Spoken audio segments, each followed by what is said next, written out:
This moment offers a sacred pause, a sanctuary for inner cultivation designed to nourish your awareness and gently awaken your innate wisdom. Here, you are invited simply to be, to soften your breath, and to permit these reflections to guide you inward towards an intrinsic understanding of your own potential. You already possess all that is truly essential. Our shared purpose is merely to rekindle the remembrance of what inherently resides within your being. Should these insights resonate deeply within your quiet spaces, we encourage you to return whenever you seek this profound stillness. Consider subscribing to ensure this peaceful harbor remains readily accessible. Now, with a gentle, conscious breath, allow yourself to fully arrive in this present awareness, preparing for the initial stirrings of altruistic aspiration. The awakening of aspiration, Bodhicitta's first whisper. The journey of the Bodhisattva begins not with grand gestures or dramatic proclamations, but with a subtle yet profoundly transformative shift in the very intention of the heart, a quiet unfolding known as bodhicitta. This isn't merely a fleeting wish for personal peace or a temporary escape from discomfort, but a deeply rooted and expansive aspiration to alleviate suffering for all sentient beings without exception. It is an intentionality that gradually permeates every thought, every word, and every action, born from a growing self-knowledge that understands the intricate interconnectedness of all life. This initial whisper, often barely perceptible amidst the clamor of daily existence, is the most crucial step, setting the compass for a path of boundless compassion and unwavering wisdom.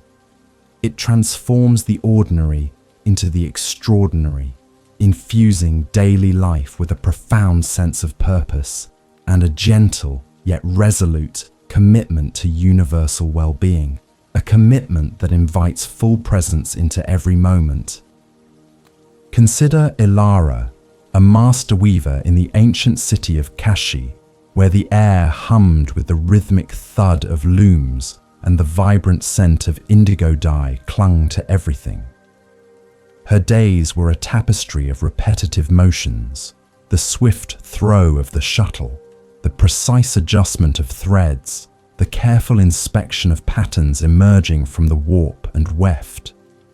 Her workshop, nestled in a bustling alley, echoed with the clatter of wooden bobbins and the soft murmurs of apprentices. Alara's hands, calloused yet nimble, moved with an almost unconscious grace, honed by decades of dedicated practice. Yet, beneath the surface of this diligent craftsmanship, a subtle disquiet often stirred, a feeling that her meticulous work, while beautiful, served only a limited purpose, creating garments for the wealthy, while so much hardship remained unseen beyond her window, despite her groundedness in the present task. One sweltering afternoon, as the sun beat down through the high windows, illuminating dust motes dancing in the air, Ilara observed a young boy, barely older than a toddler, scavenging for scraps near the communal water pump outside her door. His tattered clothes and hollow eyes struck a chord far deeper than any pattern she had ever woven. The intricate designs she crafted, the luxurious silks she dyed, suddenly felt distant, almost irrelevant in the face of such raw, immediate need. A wave of profound sadness, a visceral awareness of his struggle, washed over her, momentarily halting her shuttle. This wasn't merely pity, it was a deeper resonance, a feeling of shared vulnerability that transcended her own well-being, stirring a question within her about the true purpose of her life's diligent effort and the boundaries of her own contentment, urging a shift in her intentionality. Later that evening, seeking solace beyond the familiar confines of her workshop, Ilara walked to the quiet grove where the elder master, named Kale, often sat in quiet contemplation. Kyle was not a monk in robes, but a simple woodcarver whose wisdom was etched into his calm demeanor and the lines on his hands, reflecting a profound stillness. Ilara described the boy, the sudden pang in her chest, the feeling of insufficiency that her craft could not address. "Master," she began, her voice barely a whisper, "my hands create beauty, but my heart aches for the suffering I cannot mend. Is there a way for my life to become a wider thread, weaving not just cloth, but comfort for those who truly yearn for it? A path where my skillful means can extend beyond myself, beyond this limited self-knowledge?" Kyle listened with an unwavering stillness, his gaze soft and profound, embodying equanimity. He replied, "Ilara, what you describe is the awakening of Bodhicitta, the precious aspiration. It is the moment when the heart, through self-knowledge and deep compassion, expands beyond its personal concerns and embraces the suffering of all beings as its own. It is the intentionality to seek awakening not just for oneself, but for the liberation of every single consciousness, understanding that true inner peace is inextricably linked to the well-being of the whole. This is not a burden, but a boundless source of strength and meaning, a radical acceptance of our shared humanity. It is the beginning of the Bodhisattva path, where every act, no matter how small, can be imbued with this vast, selfless aim, transforming the very nature of your existence and fostering self-compassion." Ilara pondered Kyle's words, feeling a subtle shift within her. It was as if a hidden chamber in her heart had been gently unlocked, revealing a spaciousness she hadn't known existed. The ache she felt for the boy was not something to be avoided or suppressed, but rather a profound signal, an invitation to a deeper engagement with life. She began to see her weaving not just as a means of livelihood, but as a potential vehicle for this nascent aspiration. The threads, the dyes, the patterns, all could become instruments of a greater purpose, infused with the intentionality of alleviating suffering, even if in small, incremental ways. This realization brought a profound stillness, a sense of groundedness she hadn't experienced before, connecting her daily tasks to a universal resonance and a deeper inner peace. This nascent bodhicitta began to subtly reshape Ilara's perception of her craft and her place in the world. She no longer viewed the repetitive motions of her loom as mere labor, but as opportunities for full presence, infusing each throw of the shuttle with a quiet prayer for the welfare of others. The vibrant colors she worked with seemed to speak of the diverse beauty and struggles of humanity, and the intricate patterns became metaphors for the complex tapestry of interconnectedness. Her understanding of her work deepened, moving beyond aesthetic perfection to an ethical dimension, where every thread contributed to a larger, unseen fabric of care. This ontological shift in her perspective brought a profound peace, transforming her understanding of what it meant to live a life of meaning and purpose, rooted in compassion and spaciousness. Kale further explained that this aspiration, once awakened, naturally leads to the cultivation of other qualities, like the perfection of generosity. He spoke of how Ilara, with her skill, could now weave not just for profit, but for purposeful giving, perhaps creating blankets for the homeless or simple garments for those in need, without any expectation of return. This was the essence of non-striving in action, performing acts of kindness simply because the heart called for it, driven by an innate sense of compassion and a desire to lessen the burden on others. The focus shifted from personal gain to universal benefit, embodying a radical acceptance of the world's suffering and a steadfast commitment to ease it, one thread at a time. with equanimity and seamless integration into her daily life. As the evening deepened, Kale offered a quiet reflection, drawing from ancient wisdom. He said, "The greatest joy lies not in what we accumulate, but in what we are able to offer with a pure heart. Bodhicitta is the source from which all true happiness for oneself and others springs forth, like a hidden spring nourishing a vast garden."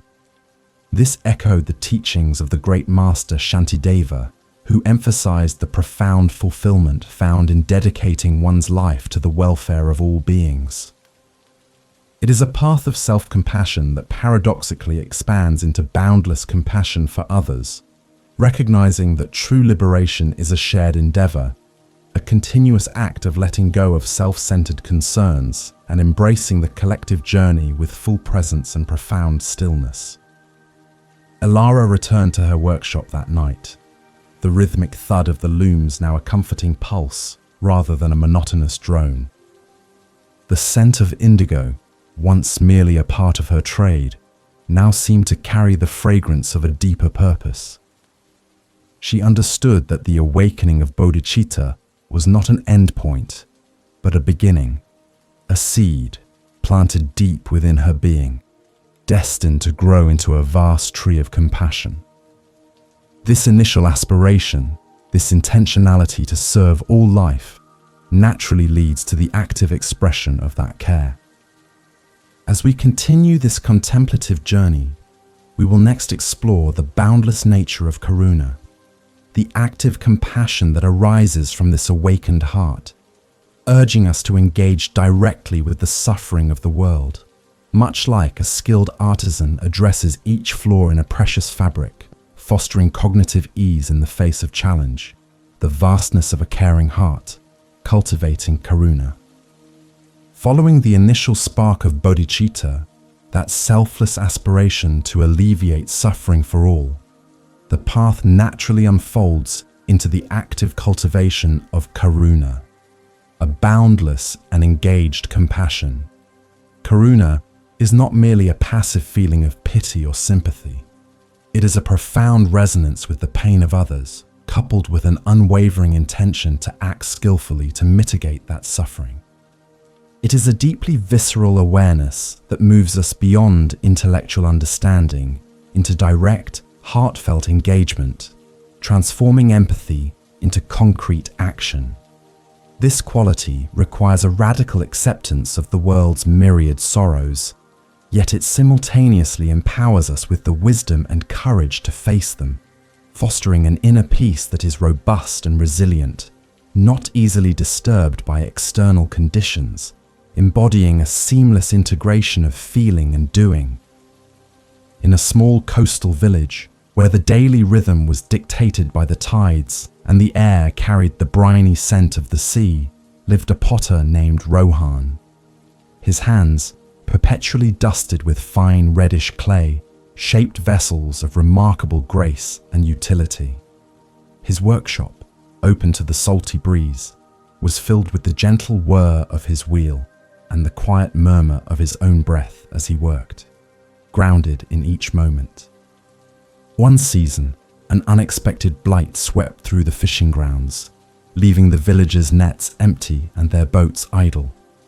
The cheerful bustle of the docks gave way to a somber quiet, and Rohan, usually immersed in the tactile pleasure of his craft, found his concentration wavering, his own contentment diminished by the palpable shift in the community's mood despite his usual full presence.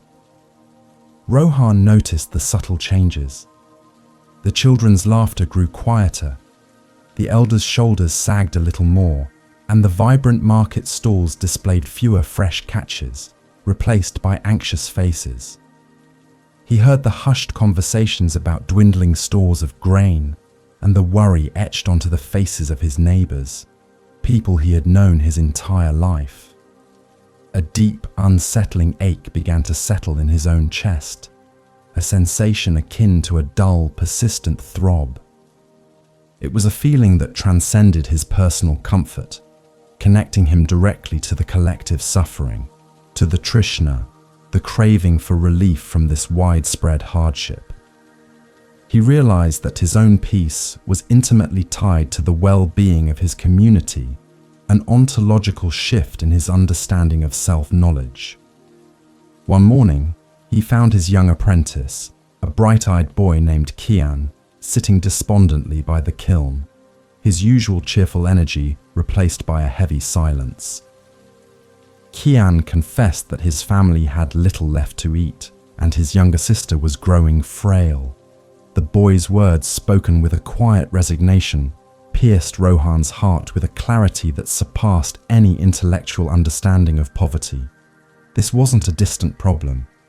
It was right here, in his workshop, in the trembling voice of a child he cared for deeply. The abstract concept of suffering became intensely personal, a vivid and immediate experience that demanded more than just sympathy. It demanded an active, compassionate response, a visceral awareness of shared predicament. Rohan remembered the teachings of his grandmother, a wise woman who had spoken often of karuna, not as a sentiment, but as a force that moved one to action. She would say, "The heart that truly feels another's sorrow cannot remain still. It finds a way to mend, even if only a small thread of the torn fabric." He looked at his stack of finished pots, sturdy and beautiful, ready for sale in the distant town. He realized that while they brought him a modest income, their true value now lay in their potential to alleviate the immediate suffering of his community. His hands, usually shaping clay, now felt an urge to shape circumstance, to offer practical relief with a profound stillness and non-striving.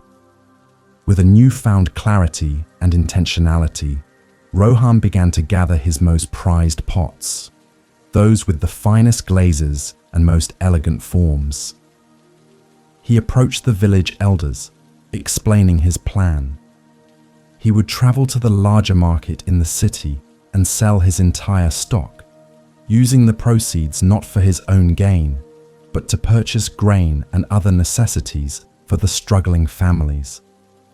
His voice, usually quiet and reserved, now carried a steady conviction, a profound stillness born from his awakened Bodhicitta.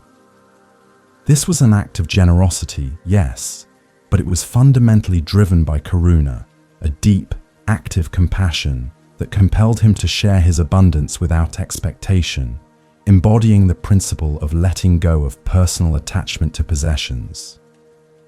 The journey was long and arduous, but Rohan's resolve never wavered. With each step, he felt the weight of the pots, but also the lightness of his purpose. He thought of Kian's sister, of the hungry faces in the village, and this fueled his determination. Upon his return, laden with sacks of grain, dried fish, and medicinal herbs, the quiet joy that spread through the village was a profound reward, far surpassing any personal profit. The children's laughter returned, softer at first, then growing in strength, a beautiful melody that resonated deeply within Rohan's own heart, a true inner peace. He observed their contented faces, feeling a deep satisfaction, a form of sufficiency that transcended material wealth. Rohan understood then that karuna was not about fixing every problem, but about offering what one could, when one could, with a heart full of spaciousness and non-attachment. It was about recognizing the interconnectedness of all beings, acknowledging that the suffering of one diminishes us all, and the relief of one uplifts us all. His pots, once mere objects, had become vessels of compassion, carrying sustenance and hope. His hands, usually shaping clay, had, in this instance, shaped a moment of collective relief, demonstrating how ethical conduct can manifest through simple, direct action, a profound stillness radiating from his core.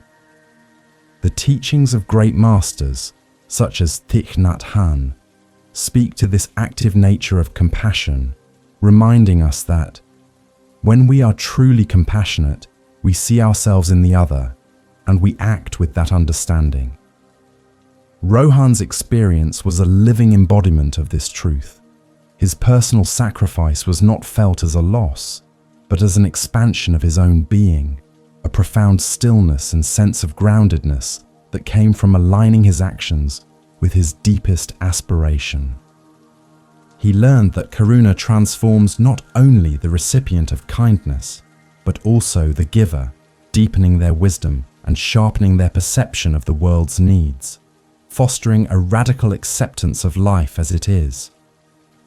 The experience with the blight and the subsequent act of generosity deepened Rohan's understanding of his own path, imbuing his daily work with a renewed sense of purpose. He continued to craft his beautiful pots, but now each one carried a subtle, unspoken intention of service, a dedication to the well-being of all. This active compassion, karuna, is inextricably linked with wisdom, for it is wisdom that guides compassion, ensuring our actions are truly beneficial and not merely sentimental.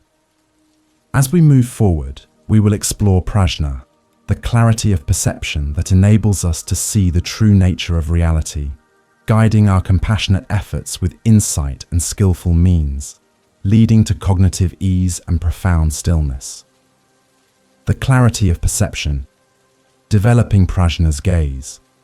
Just as karuna, active compassion, moves the heart to alleviate suffering, prajna, or wisdom, illuminates the mind, guiding those compassionate efforts with clear, discerning insight. Prajna is not simply accumulated knowledge or intellectual cleverness. It is a direct, intuitive understanding of the true nature of reality, an insight into impermanence, non-self, and the fundamental emptiness of all phenomena. It is the clarity that cuts through delusion and confusion, allowing us to perceive the world as it truly is, free from the distortions of personal craving and attachment. This wisdom ensures that our actions, no matter how well-intentioned, are truly skillful and lead to liberation, not further entanglement, fostering a profound stillness and inner freedom, an ontological shift in how we perceive existence. In a bustling port city, where the air was thick with the cries of gulls and the scent of salt and tar, lived a seasoned cartographer named Lena. Her study, perched high in a lighthouse, offered panoramic views of the restless sea and the sprawling docks below. Lena's work was meticulous.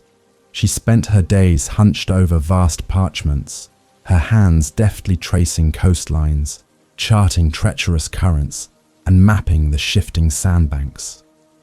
Her maps were renowned for their precision, guiding countless ships safely through perilous waters. Yet, despite her mastery of external landscapes, Lena often felt a subtle unease, a sense that some deeper internal territories remained uncharted, unexamined, lacking the full presence she devoted to her craft. One stormy evening, a merchant ship, caught in a sudden squall, ran aground on a reef that, according to Lena's most recent charts, should have been clear. The news reached her study like a cold wave, chilling her to the bone. Her maps, her life's work, suddenly seemed flawed, incomplete. She pored over them, tracing the lines, scrutinizing every detail, but found no error. Yet, the ship lay broken, a testament to a reality her maps had failed to capture. This disorienting event sparked a profound questioning within her, shaking her groundedness and revealing the limitations of even the most precise external knowledge, creating a deep sense of suffering, a trishna for understanding. Lena sought out Master Ren, a quiet scholar known for his profound stillness and unconventional wisdom, who resided in a small, unassuming house tucked away from the clamor of the port. She laid out her dilemma, explaining the precision of her maps and the undeniable reality of the shipwreck. "Master," she pleaded, "how can my charts be so accurate, yet fail to represent the truth? What am I missing? My mind feels tangled. unable to reconcile these two realities.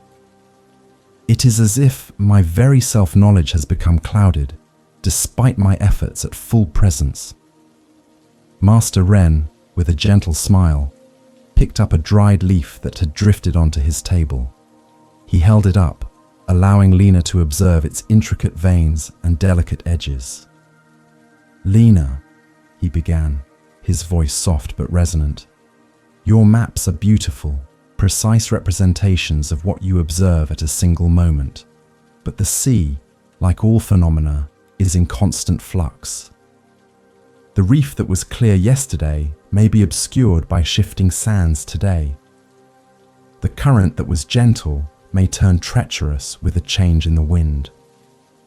Your maps capture form, but wisdom perceives the impermanence of all forms. It understands that what appears solid and fixed is, in essence, fluid and ever-changing, a profound stillness inherent in constant motion." He continued, "True prajna, true wisdom, is not merely about seeing what is, but understanding how it is changing, how it is interconnected, and ultimately, how it is empty of an inherent, unchanging self. Your maps are a snapshot, but reality is a continuous unfolding.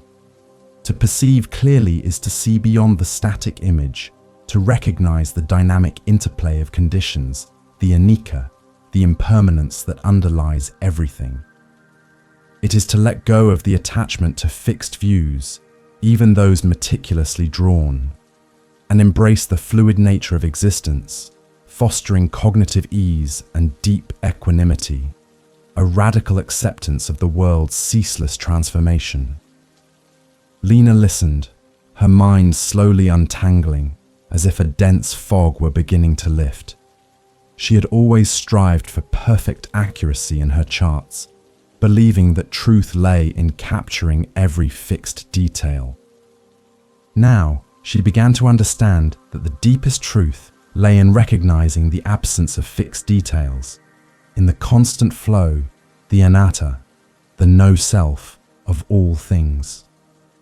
Her maps, while useful, were ultimately approximations, reflections of a momentary state, not the ultimate, ever-shifting reality. This realization brought a profound stillness, a spaciousness to her mind that transcended the anxiety of her perceived failure, an ontological shift in her understanding of truth and her own self-knowledge. Master Ren further elaborated, "Prajna allows us to see the suffering, the dukkha, not as an isolated event, but as arising from specific causes and conditions, particularly from trishna, from clinging to what is impermanent. It is the wisdom that enables us to identify the roots of suffering, and therefore to act with true skillful means to alleviate it, rather than just treating the symptoms. This clarity is essential for karuna, for without it, compassion can be blind, sometimes even causing unintended harm. Wisdom guides compassion, making it effective and liberating for all involved, a seamless integration of heart and mind." He then quoted the Buddha, emphasizing that, just as a candle cannot burn without fire, men cannot live without a spiritual life. Ren explained that this spiritual life, in essence, is the cultivation of prajna, the light that dispels the darkness of ignorance and illuminates the path to liberation. It is the mindful, observing awareness that allows us to see things as they truly are, without judgment or distortion, fostering inner freedom and a deep sense of groundedness, an embodiment of profound stillness. This wisdom is not found in books alone, but in direct experience, in the mindful observation of our own minds and the world around us. Lena returned to her lighthouse study, not with despair, but with a renewed sense of purpose. She began to draw new kinds of maps, not just of fixed coastlines, but of the currents, the winds, the atmospheric pressures, the subtle shifts that indicated impermanence. She understood that her role was not just to chart what was, but but to anticipate what might be, to guide with a deeper, more fluid understanding of the world. Her work became infused with a new intentionality, a profound stillness, and a spaciousness that allowed for the inherent unpredictability of existence, a radical acceptance of the natural flow. This profound understanding of prajna, the clarity that sees the true nature of reality, is not just for scholars or cartographers. It is a fundamental quality for anyone walking the Bodhisattva path. It allows us to give, to act ethically, and to persevere with wisdom, ensuring our compassion is always guided by insight. As we continue this journey of awakening, we will next explore the first of the 6 perfections, Dana Paramita, the perfection of generosity, understanding that true giving flows naturally from a heart illuminated by both karuna and prajna, an embodiment of non-striving and profound stillness. The open hand, the perfection of generosity.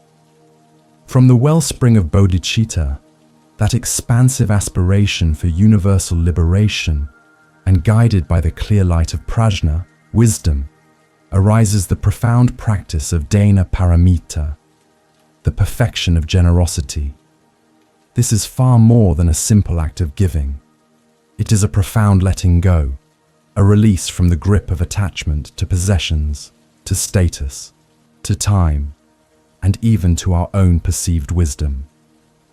Dana is the embodiment of a spacious heart, an intentionality that recognizes the interconnectedness of all life and acts to alleviate suffering without expectation of return or recognition.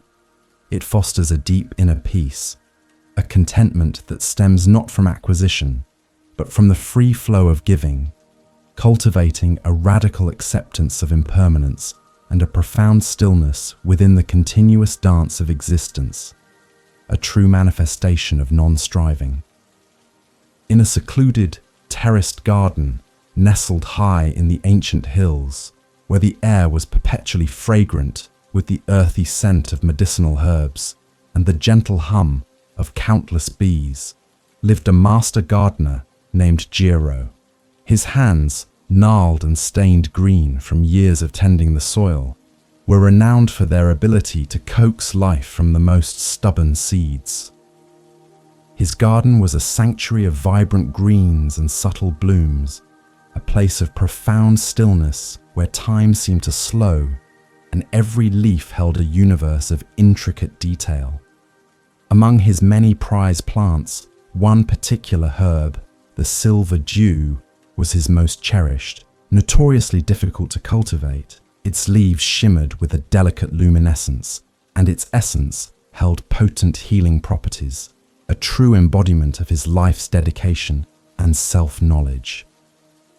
Jiro had spent decades nurturing the silver dew, protecting it from pests, carefully calibrating its exposure to sun and shade, and understanding its unique needs with an almost telepathic connection.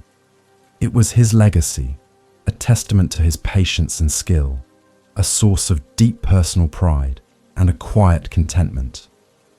He felt a strong attachment to the plants, viewing them as extensions of himself, a reflection of his own identity and mastery. The thought of losing even a single delicate sprig caused a subtle pang of anxiety, a whisper of Trishna, a craving to preserve this unique creation, despite his usual groundedness and full presence in the garden's rhythms. One harsh winter, a virulent fever swept through the valley villages below, claiming lives and leaving many weakened and despairing. The usual remedies proved ineffective, and fear, cold and heavy, settled over the communities.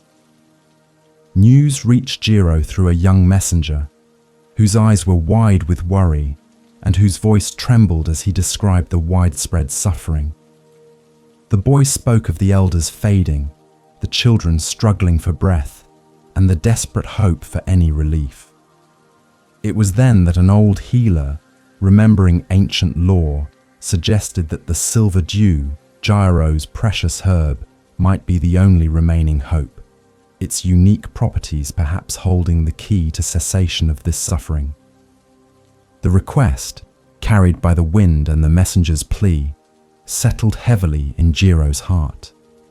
He walked among his shimmering silver dew plants, their delicate leaves now seeming to whisper not of pride, but of responsibility. The thought of uprooting them, of giving away years of meticulous cultivation, sent a wave of resistance through him. His mind presented arguments. What about my legacy? What about the future research? What if they mishandle it? This internal struggle was a vivid manifestation of anatta, the clinging to a self-identity tied to his possessions, creating an inner suffering, a subtle form of Trishna despite his self-compassion. Then, Jiro remembered the silent teachings of his own master who had once said, "The true value of a treasure is not in its holding, but in its release for the benefit of all." A closed hand can receive nothing new. He recalled his awakened Bodhicitta, his aspiration to alleviate suffering, and the karuna that had stirred within him for the ailing villagers. He realized that true wisdom, prajna, saw beyond the fleeting form of his plants to the profound interconnectedness of life. His attachment, his subtle craving for ownership, was a source of his own limitation, hindering the natural flow of compassion and creating unnecessary suffering. With a deep cleansing breath, Jiro made his decision. He gathered his tools, not with reluctance, but with a newfound intentionality and profound stillness. He carefully harvested a significant portion of his precious silver dew, instructing the messenger on its delicate handling. But his generosity did not stop there. He also prepared detailed instructions, drawn from his vast self-knowledge, on how to cultivate the herb, how to prepare its essence, and how to administer it, sharing the wisdom that had taken him a lifetime to acquire. This was the giving of Dharma, the giving of fearlessness, not just material resources. The act of giving, of truly letting go, brought Jiro a lightness he had never experienced before. The garden, though diminished in its silver dew, felt more vibrant, more alive, imbued with a new spaciousness. He understood that his true legacy was not in the plants themselves, but in the healing they offered, in the knowledge he shared, and in the love that fueled his actions. This was dana paramita in its fullest expression, a boundless generosity that flowed from a heart free of attachment, rooted in an understanding of impermanence and the shared nature of all existence, bringing a profound stillness and inner peace. The villagers, witnessing Jiro's selfless act, were deeply moved. The silver dew brought relief and healing, and the knowledge he shared empowered them to cultivate the herb themselves, creating a sustainable source of medicine for the future. Jiro observed the renewed health and hope in their faces, feeling a contentment that surpassed any pride in his own cultivation. This was the fruit of generosity, a profound stillness that arose from releasing the grip of craving and embracing the natural flow of life, a seamless integration of his inner values and outer actions, fostering cognitive ease. As the great master Dogen Zenji taught, to study the Buddha way is to study the self. To study the self is to forget the self. To forget the self is to be enlightened by all things. Jiro's act of dana was precisely this, forgetting the self tied to his precious plants, and being enlightened by the boundless interconnectedness of all beings, finding his true identity in the selfless act. This profound stillness, this radical acceptance, paved the way for a deeper ethical engagement. With a heart now open and unburdened by attachment, the path ahead naturally calls for unwavering integrity and right action. We now turn our attention to sila paramita, the perfection of ethical conduct, understanding that true generosity is always guided by a steadfast commitment to moral harmony, an embodiment of the Bodhisattva path, the steadfast path, the perfection of ethical conduct. Emerging from the expansive heart of Dana Paramita, the perfection of generosity, and guided by the clarity of prajna, wisdom, we encounter Sila Paramita, the perfection of ethical conduct. Sila is not merely a set of rigid rules to be followed out of fear of punishment, but a conscious, intentional commitment to live in harmony with oneself, with others, and with the natural world. It is the embodiment of compassion and wisdom in our daily actions, fostering an environment of trust, respect, and peace. This ethical grounding provides a stable foundation for all other spiritual practices, bringing inner freedom and a profound stillness that arises from a clear conscience and a life lived with integrity, a true expression of self-knowledge and non-striving. In a quiet village nestled in a verdant valley, surrounded by ancient forests that whispered secrets in the wind, lived a skilled artisan named Maya. Her hands, nimble and precise, wove baskets of such intricate beauty and remarkable durability that they were sought after far beyond her small community. Her workshop, open to the gentle breezes, was filled with the earthy scent of dried reeds and the rhythmic creak of her loom. Each basket was a testament to her meticulous craftsmanship, her full presence in the moment, and her deep respect for the materials, embodying a profound stillness and groundedness that resonated through her creations. Maya's reputation was built not only on the aesthetic appeal of her baskets, but on their unwavering quality. She carefully selected each reed, preparing it with patience and skill, ensuring that every weave was tight and strong. She knew that her customers relied on her work, that a sturdy basket could carry a family's harvest or hold precious goods safely. Her craft was an extension of her ethical conduct, a silent promise of reliability and honesty. This commitment to excellence was a source of her inner peace, a contentment that went beyond mere financial gain, a seamless integration of her values into her livelihood. One bustling market day, a wealthy merchant, known for his shrewd dealings and often questionable practices, approached Maya. He admired her baskets, but quickly got to the point.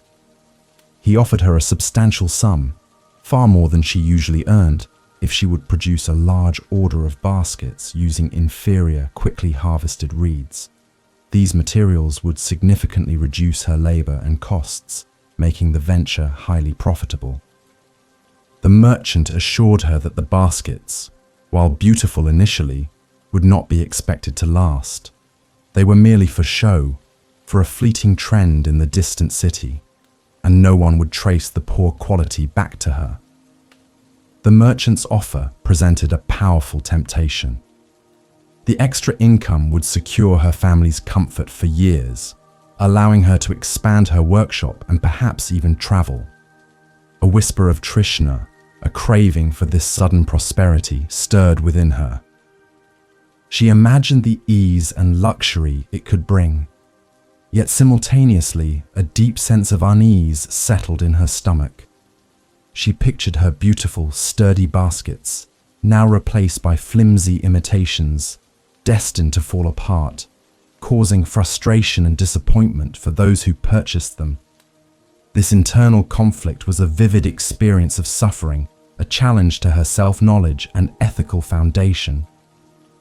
Maya sought the counsel of her elder, a quiet woman named Amara, who lived simply at the edge of the forest and was known for her unshakable integrity and profound stillness. Amara listened patiently to Maya's dilemma, her eyes reflecting deep wisdom.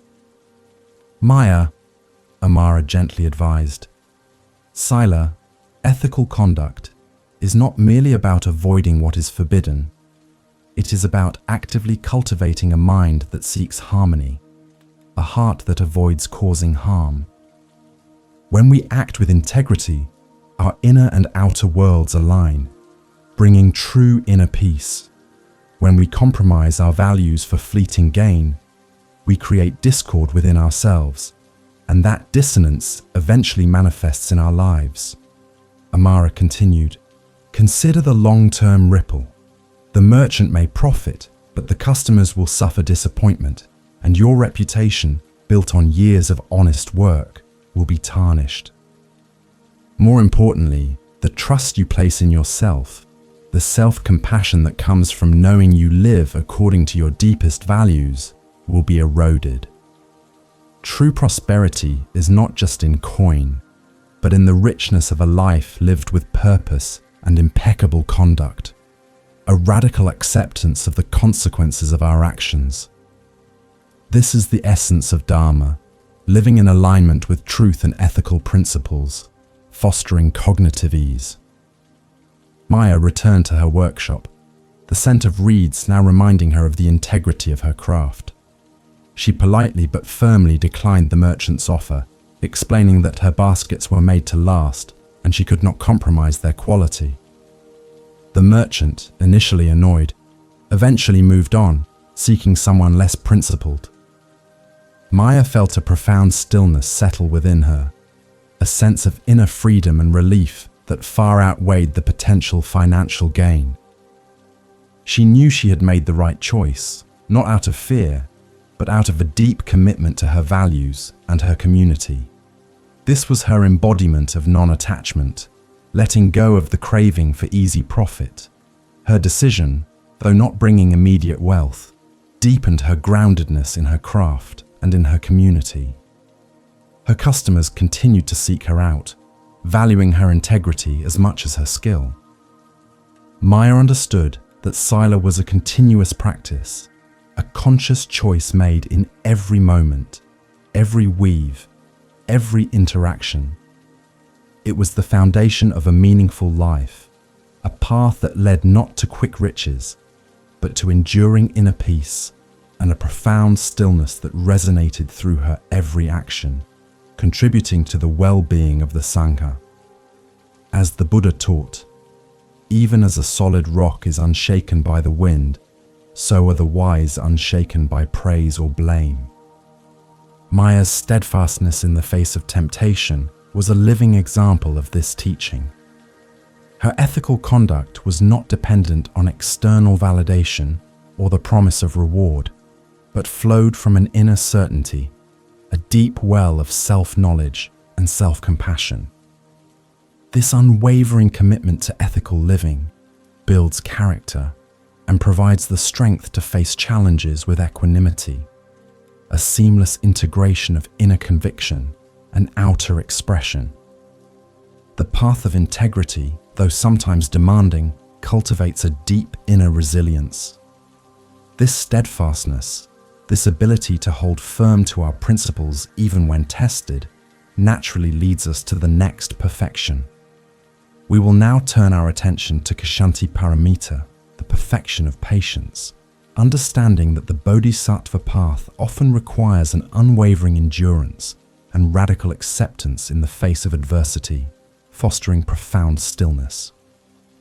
The unwavering spirit, the perfection of patience, building upon the solid foundation of Sila Paramita, ethical conduct, and guided by the discerning light of prajna, wisdom, we now turn our attention to Kshanti Paramita, the perfection of patience.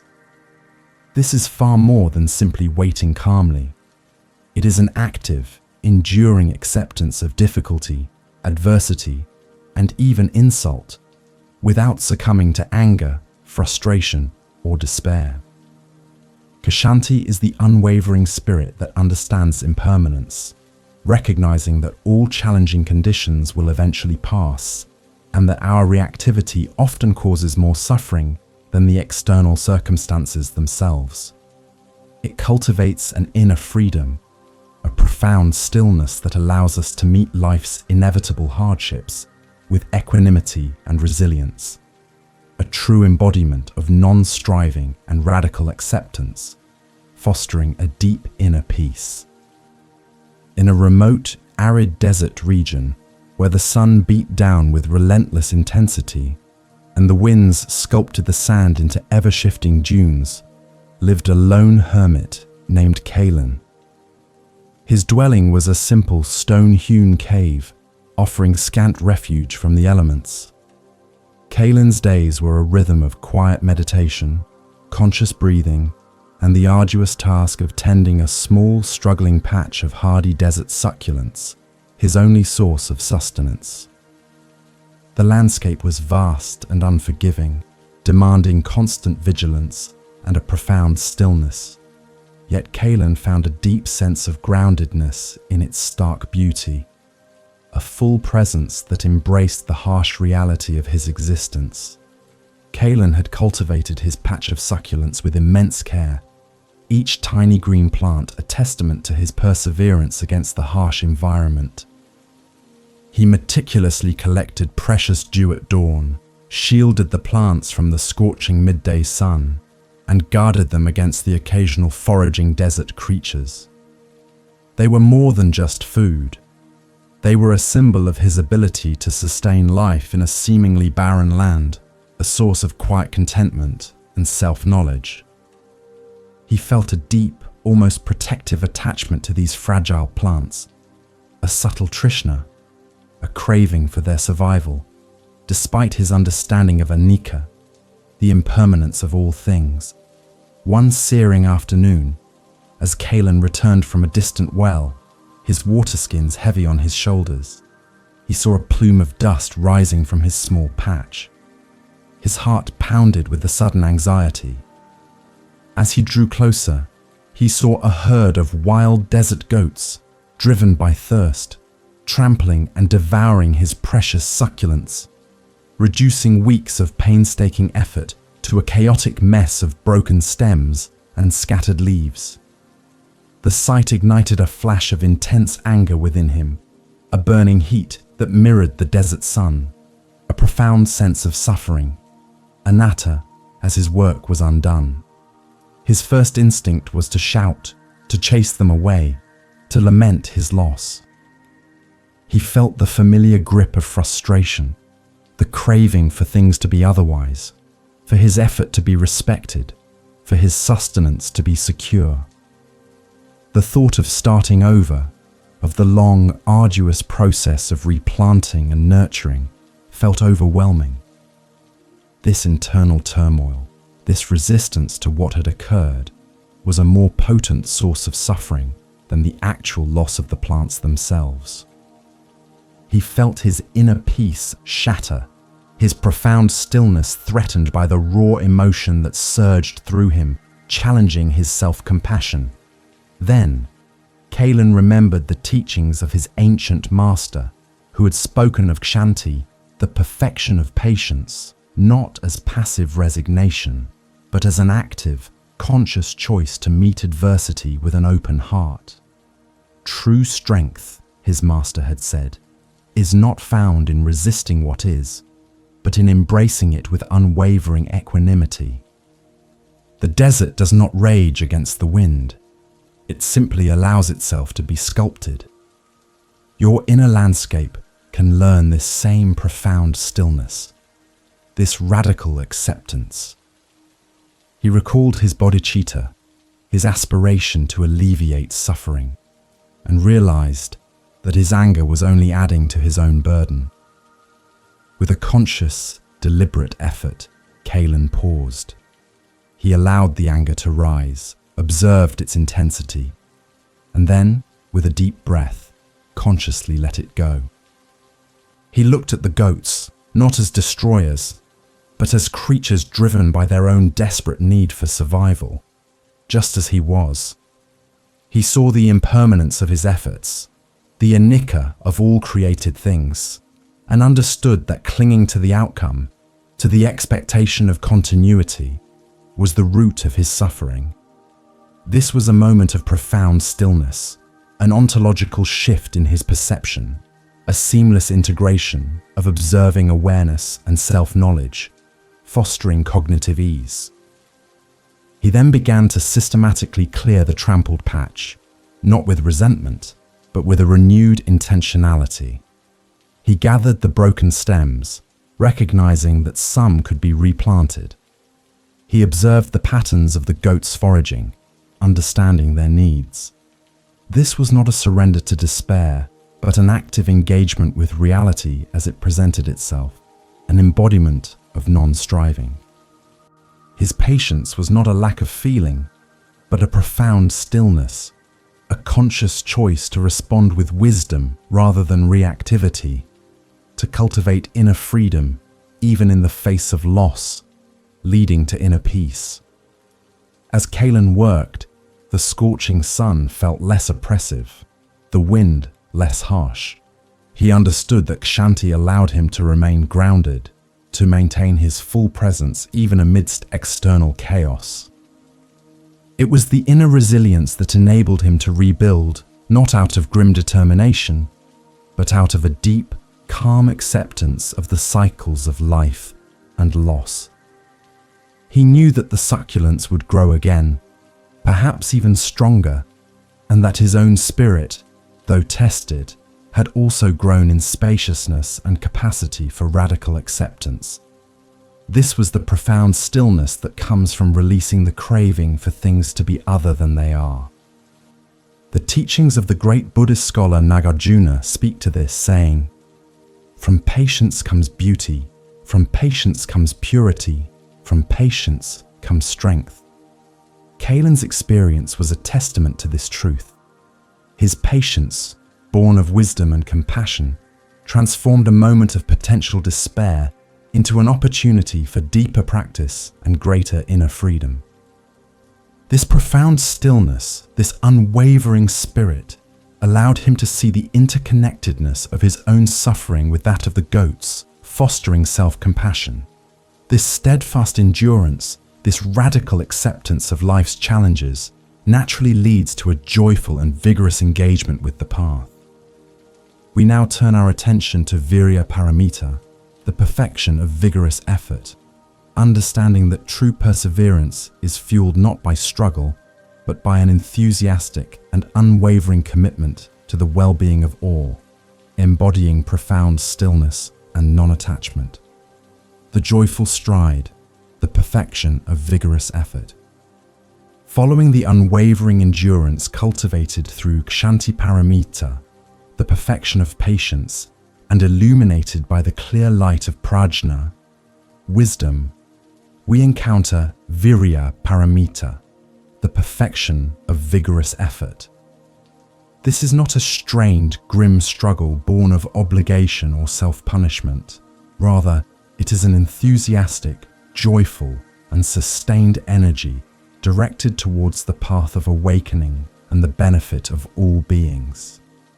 Virya is the inner fire that fuels our practice, transforming challenges into opportunities for growth and sustaining our commitment even when obstacles arise. It is an intentionality rooted in a deep understanding of our potential for inner freedom and the profound stillness that comes from aligning our actions with our deepest aspirations. A true embodiment of non-striving and full presence, fostering cognitive ease. In a remote mountain monastery where the air was thin and crisp, carrying the scent of pine and distant snow, lived a young novice named Tenzin. His days were filled with the rigorous routine of study, meditation, and demanding physical chores, such as chopping firewood for the communal hearth and carrying heavy buckets of water from the icy spring. The silence of the peaks was broken only by the clang of the morning bell and the rhythmic chants of the monks, creating an atmosphere of profound stillness, a deep sense of groundedness that permeated every task, every conscious breathing. Tenzin, though earnest, often found himself battling a subtle lethargy. The cold mornings made rising difficult, the long hours of meditation felt restless, and the physical labor, though necessary, sometimes seemed endless and tedious. He observed the older monks, who moved with a quiet, unwavering energy, their faces serene even during the most demanding tasks, their self-knowledge radiating a profound stillness. He admired their sustained effort, their seamless integration of mind and body, but often felt his own enthusiasm wane, his inner peace disturbed by the subtle tryshna for ease and comfort. One particularly harsh winter, the monastery faced a severe shortage of firewood. A sudden early blizzard had rendered the usual logging paths impassable, and the communal stores were dwindling rapidly. The cold seeped into every corner of the ancient stone buildings, making study and meditation increasingly difficult. The abbot called upon the novices to undertake an arduous journey to a higher, more sheltered grove, where a stand of old fallen trees offered a potential solution. It was a perilous task, requiring days of strenuous climbing and chopping in freezing conditions, a challenge to their physical and mental endurance. Tenzin felt a familiar wave of dread. The thought of the biting wind, the heavy axe, the aching muscles, all seemed overwhelming. He saw his fellow novices, some equally daunted, others resigned. He felt the pull of craving for warmth and comfort, a subtle form of suffering, anatta, as his personal desires clashed with the needs of the Sangha.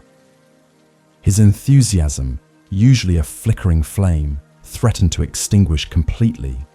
He questioned his own capacity, his self-compassion wavering in the face of such a daunting task, challenging his sense of inner freedom and profound stillness. He sought out the oldest monk, Master Padma, who was meticulously sharpening an axe, his movements precise and unhurried, embodying a profound stillness. Tenzin confessed his reluctance, his lack of sustained energy, his fear of the arduous journey. Master Padma listened, his eyes holding a gentle wisdom. "Tenzin," he said, his voice like the rustle of dry leaves, "Virya, vigorous effort, is not about forcing yourself through sheer willpower. It is about aligning your actions with your deepest aspiration, your Bodhicitta.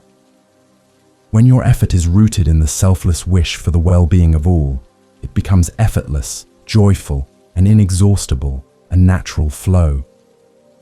Padma continued, "Think not of the cold or the weight of the axe, but of the warmth the fire will bring to your brothers, of the clear minds they will have for their studies, of the relief it will bring to the ailing.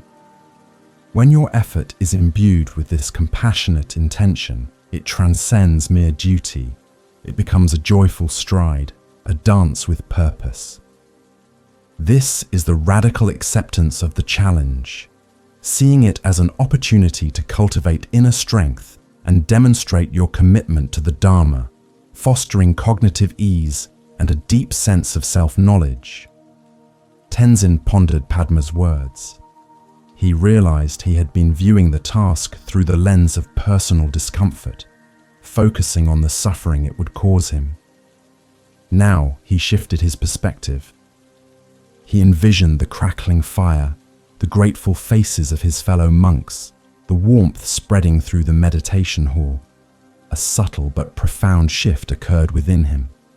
The dread began to dissipate, replaced by a quiet determination, then by a growing sense of purpose, almost a joyful anticipation, a profound stillness arising from this ontological shift. When the time came to set out, Tenzin found himself moving with a lightness he hadn't expected. He focused on each step, each swing of the axe, not as a burden, but as an offering. He chanted quietly, his breath synchronizing with the rhythm of his work, finding a deep sense of groundedness and full presence in the arduous task. The cold still bit, his muscles still ached, but now these sensations were simply part of the experience, observed with equanimity, not resisted. His effort was vigorous, yes, but it was also imbued with a profound stillness, a joyful willingness, a non-attachment to the outcome, only to the act itself. The journey was indeed challenging, but Tenzin, along with the other novices, completed it with remarkable resilience. The monastery was saved from the biting cold, and the warmth of the hearth brought a renewed sense of community and gratitude. Tenzin, though physically tired, felt a deep inner peace, a contentment that came not from avoiding hardship, but from embracing it with a selfless heart.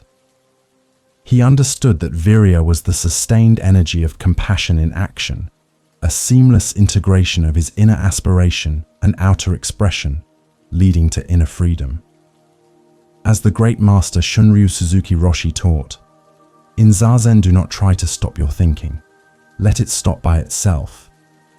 If you try to stop your thinking, that means you are bothered by it. Do not be bothered by anything. It means to be concentrated on your breathing. Tenzin's experience was similar. He didn't try to force his enthusiasm, but allowed it to arise naturally from his bodhicitta, his deep desire to serve.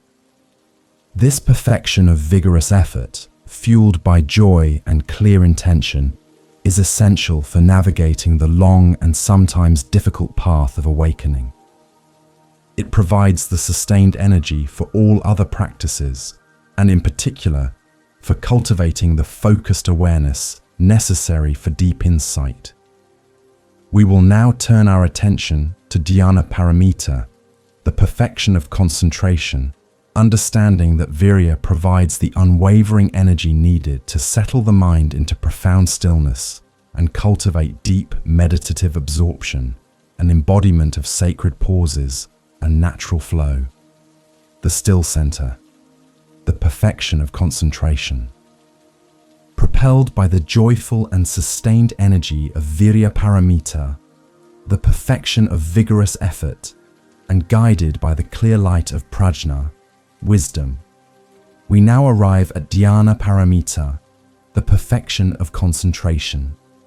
This is not merely the ability to focus intently on a single object, but the cultivation of a profound stillness of mind, a tranquil and absorbed state where distractions subside and the mind becomes a clear mirror reflecting reality as it is. Dhyana is the training that brings inner freedom from the incessant chatter of thoughts and the turbulence of emotions, allowing for a deep sense of groundedness and full presence, a true embodiment of non-striving and equanimity, fostering an inner peace that is robust and unshakable. In a bustling metropolis, where the air thrummed with the ceaseless symphony of traffic, distant sirens, and the murmur of countless voices, lived a master calligrapher named Hiroki. His tiny studio, nestled on a high floor overlooking the chaotic cityscape, was a sanctuary of quiet order. Hiroki's art demanded absolute focus. Each stroke of his brush, each swirl of ink on delicate paper, required an unwavering intentionality and profound stillness. His hands, though aged, moved with an exquisite precision, creating characters that seemed to breathe with life, a testament to his deep self-knowledge and dedication, embodying a seamless integration of mind and body. Despite his daily practice of intense focus, Hiroki often found his mind assailed by the pervasive noise of the city, a relentless barrage of sounds that seeped even into his carefully insulated studio. He would sit with his brush poised, ready to begin, only to find his thoughts drifting to the blare of a car horn, the distant rumble of the subway, or the incessant chatter from the street below. This internal distraction, this trishna for a quiet mind, created a subtle suffering, anatta, a frustration that marred his otherwise serene practice. He yearned for a deeper, more profound stillness, a cognitive ease that would allow his creative spirit to flow unimpeded. One morning, while attempting to execute a particularly intricate character, Hiroki felt a surge of impatience. His hand trembled slightly, and the ink bled imperfectly. He sighed, the sound barely audible above the city's drone. He knew that his art required not just skill, but a mind utterly absorbed, a state of full presence where the external world faded, and only the brush, the ink, and the paper existed. He felt a deep longing for this elusive state, a craving for inner peace that seemed perpetually just out of reach, despite his diligent efforts and self-compassion. He sought the counsel of his old friend, Master Akira, a quiet tea master whose movements were always imbued with a profound stillness and grace. Hiroki described his struggle, the relentless assault of external sound and internal chatter, the difficulty in achieving true concentration. "Akira," he lamented, "how can I find the profound stillness required for my art when the world outside and even my own mind conspire against it? I strive for dhyana, but my mind feels like a restless bird, constantly flitting from one branch to another, never truly settling, never truly grounded." Master Akira, with slow, deliberate movements, prepared a bowl of tea, the gentle whisking sounds a stark contrast to the city's clamor. He offered the bowl to Hiroki. "Hiroki," Akira began, his voice calm and clear, "dhyana, the perfection of concentration, is not about silencing the world, but about silencing your reaction to it. The sounds of the city will always be there, just as thoughts will always arise in the mind. The key is not to fight them, not to crave their absence, but to develop an observing awareness that allows them to pass without entanglement, to let go of the attachment to perfect silence." Akira continued, "Imagine your mind as a vast open sky. The sounds, the thoughts, are like clouds passing through. You do not try to grasp them, to push them away, or to identify with them. You simply observe their coming and going, returning your attention gently to your chosen anchor, perhaps the breath or the sensation of the brush in your hand. This is the radical acceptance of what is, cultivating a spaciousness that allows all phenomena to arise and subside naturally, without disturbing your inner peace, your profound stillness.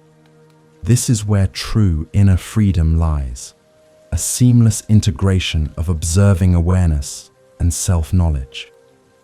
Hiroki listened, sipping the warm, fragrant tea. He realized he had been trying to force silence, to control his thoughts and the external world, which only amplified his frustration. Akira's words offered a different path, one of acceptance, of allowing, of simply observing without judgment. He began to understand that profound stillness was not an absence of activity, but an inner stability, a groundedness that could exist even amidst the most vibrant chaos. This was an ontological shift in his perception, a deep sense of non-striving, an embodiment of equanimity. Returning to his studio, Hiroki sat before his paper, not with the intention of silencing the city, but with the intention of observing his own mind. He heard the distant sirens, the rhythmic clatter of the subway, the murmur of voices. Instead of resisting them, he acknowledged them, then gently brought his attention back to the feel of the brush, the smooth texture of the paper, the subtle scent of the ink. He allowed thoughts to arise, observed them, and let them go, returning to his anchor with patient repetition, cultivating full presence. Slowly, subtly, a shift occurred. The external sounds did not disappear, but their power to distract diminished. His mind, no longer battling, began to settle. The brushstrokes became fluid, precise, imbued with a profound stillness. He wasn't trying to achieve concentration. He was simply allowing it to unfold naturally from his observing awareness and his non-attachment to the outcome.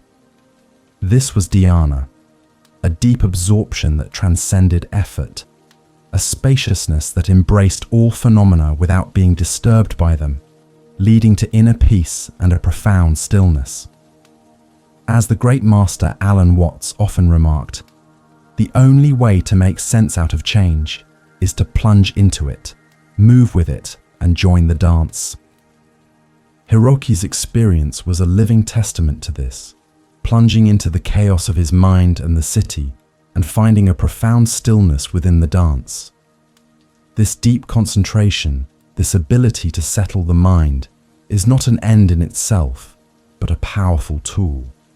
It provides the clarity and stability necessary to penetrate the deepest truths of existence, to gain profound insight into the nature of reality. With the mind now quieted and focused, we are prepared to explore prajna paramita, the perfection of wisdom, understanding that dhyana creates the fertile ground for true insight to blossom, revealing the ultimate liberation, fostering self-compassion. The illuminating insight, the perfection of wisdom. Culminating from the profound stillness cultivated through dhyana paramita, the perfection of concentration, and inherently intertwined with all previous perfections, we arrive at prajna paramita, the perfection of wisdom. This is the ultimate insight, the direct, unmediated understanding of the true nature of reality, impermanence, non-self, and the fundamental emptiness of all phenomena. It is the clarity that cuts through all delusion, all attachment, and all conceptual frameworks, revealing the boundless interconnectedness and inherent freedom of existence. Prajna is the liberating wisdom that brings an end to suffering, not by escaping the world, but by seeing it precisely as it is, leading to an unshakable inner peace and a profound stillness, a true embodiment of Buddha mind and original nature, fostering cognitive ease. In a remote, high-altitude desert plateau, where the air was impossibly clear and the stars blazed with an intensity rarely seen, lived an astronomer named Kaito. His observatory, a simple structure of stone and wood, housed a meticulously crafted telescope through which he spent countless nights gazing into the vast expanse of the cosmos. Kaito's mind was a universe of equations, celestial mechanics, and the intricate dance of galaxies. He sought to understand the universe through observation and calculation, believing that ultimate truth lay in the precise mapping of distant stars and the predictable orbits of planets, a profound stillness in the mathematical order.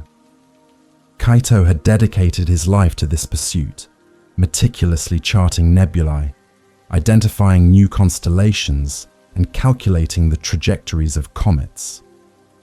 He found deep satisfaction in the order and predictability of the cosmos, a sense of groundedness in its immutable laws. He held a subtle attachment to his theories, to his carefully constructed models of the universe, believing they represented the ultimate reality. This intellectual craving, this trishna for conceptual understanding, while leading to great knowledge, also created a subtle barrier to a deeper, more direct insight, a form of suffering, anatta, as he clung to his mental constructs, despite his full presence during observation. One frigid night, as Kaito was observing a distant galaxy, a faint, almost imperceptible tremor ran through his telescope. He adjusted the lenses, checked his instruments, but found no mechanical fault. Yet, the image before him seemed to shimmer, to dissolve and reform, not in a chaotic way, but in a fluid, interconnected dance of light and shadow. His precise calculations, his fixed theories, suddenly felt inadequate, unable to fully capture the dynamic, ever-changing nature of what he was witnessing. This moment of profound stillness and disorientation challenged his self-knowledge, his reliance on fixed intellectual frameworks. He sought out the elder, a quiet woman named Sora, who lived in a small, ancient dwelling carved into the rock face nearby. Sora was not a scholar, but a weaver of intricate tapestries, her hands moving with a profound stillness and intuitive wisdom. Kaito described his experience, the shimmering galaxy, the feeling that his precise maps were somehow missing a deeper truth. "Sora," he confessed, "I see the stars, I chart their paths, but in that moment, I felt as though I was seeing through them, seeing something beyond their form, something that eludes my understanding. My mind feels caught between what I know and what I sensed, lacking cognitive ease." Sora listened, her fingers continuing their rhythmic weaving, creating patterns that seemed to speak of interconnectedness. "Kaito," she began, her voice soft as the desert wind. "What you experienced was a glimpse of prajna, the perfection of wisdom. Your telescope shows you the forms, the distinct stars and galaxies, but true prajna sees beyond form into the fundamental emptiness, the sunyata, of all phenomena. It is the understanding that nothing has an inherent, separate, unchanging existence. All things, even the most distant galaxy, are interdependent, arising and passing in a continuous, seamless flow." Sora continued, "Your calculations are beautiful, but they are maps of a map, reflections of a reflection. Prajna goes directly to the source, perceiving that the self of a star or a galaxy, or even your own self, is not a fixed entity, but a dynamic, ever-changing process, empty of inherent existence. This understanding of anatta and impermanence, anicca, frees the mind from clinging to concepts, to fixed ideas, to the craving for solid ground where there is none. It is a radical acceptance of the fluidity of reality, bringing an inner freedom and profound stillness that transcends all intellectual grasping, a true non-attachment." Kaito listened, mesmerized.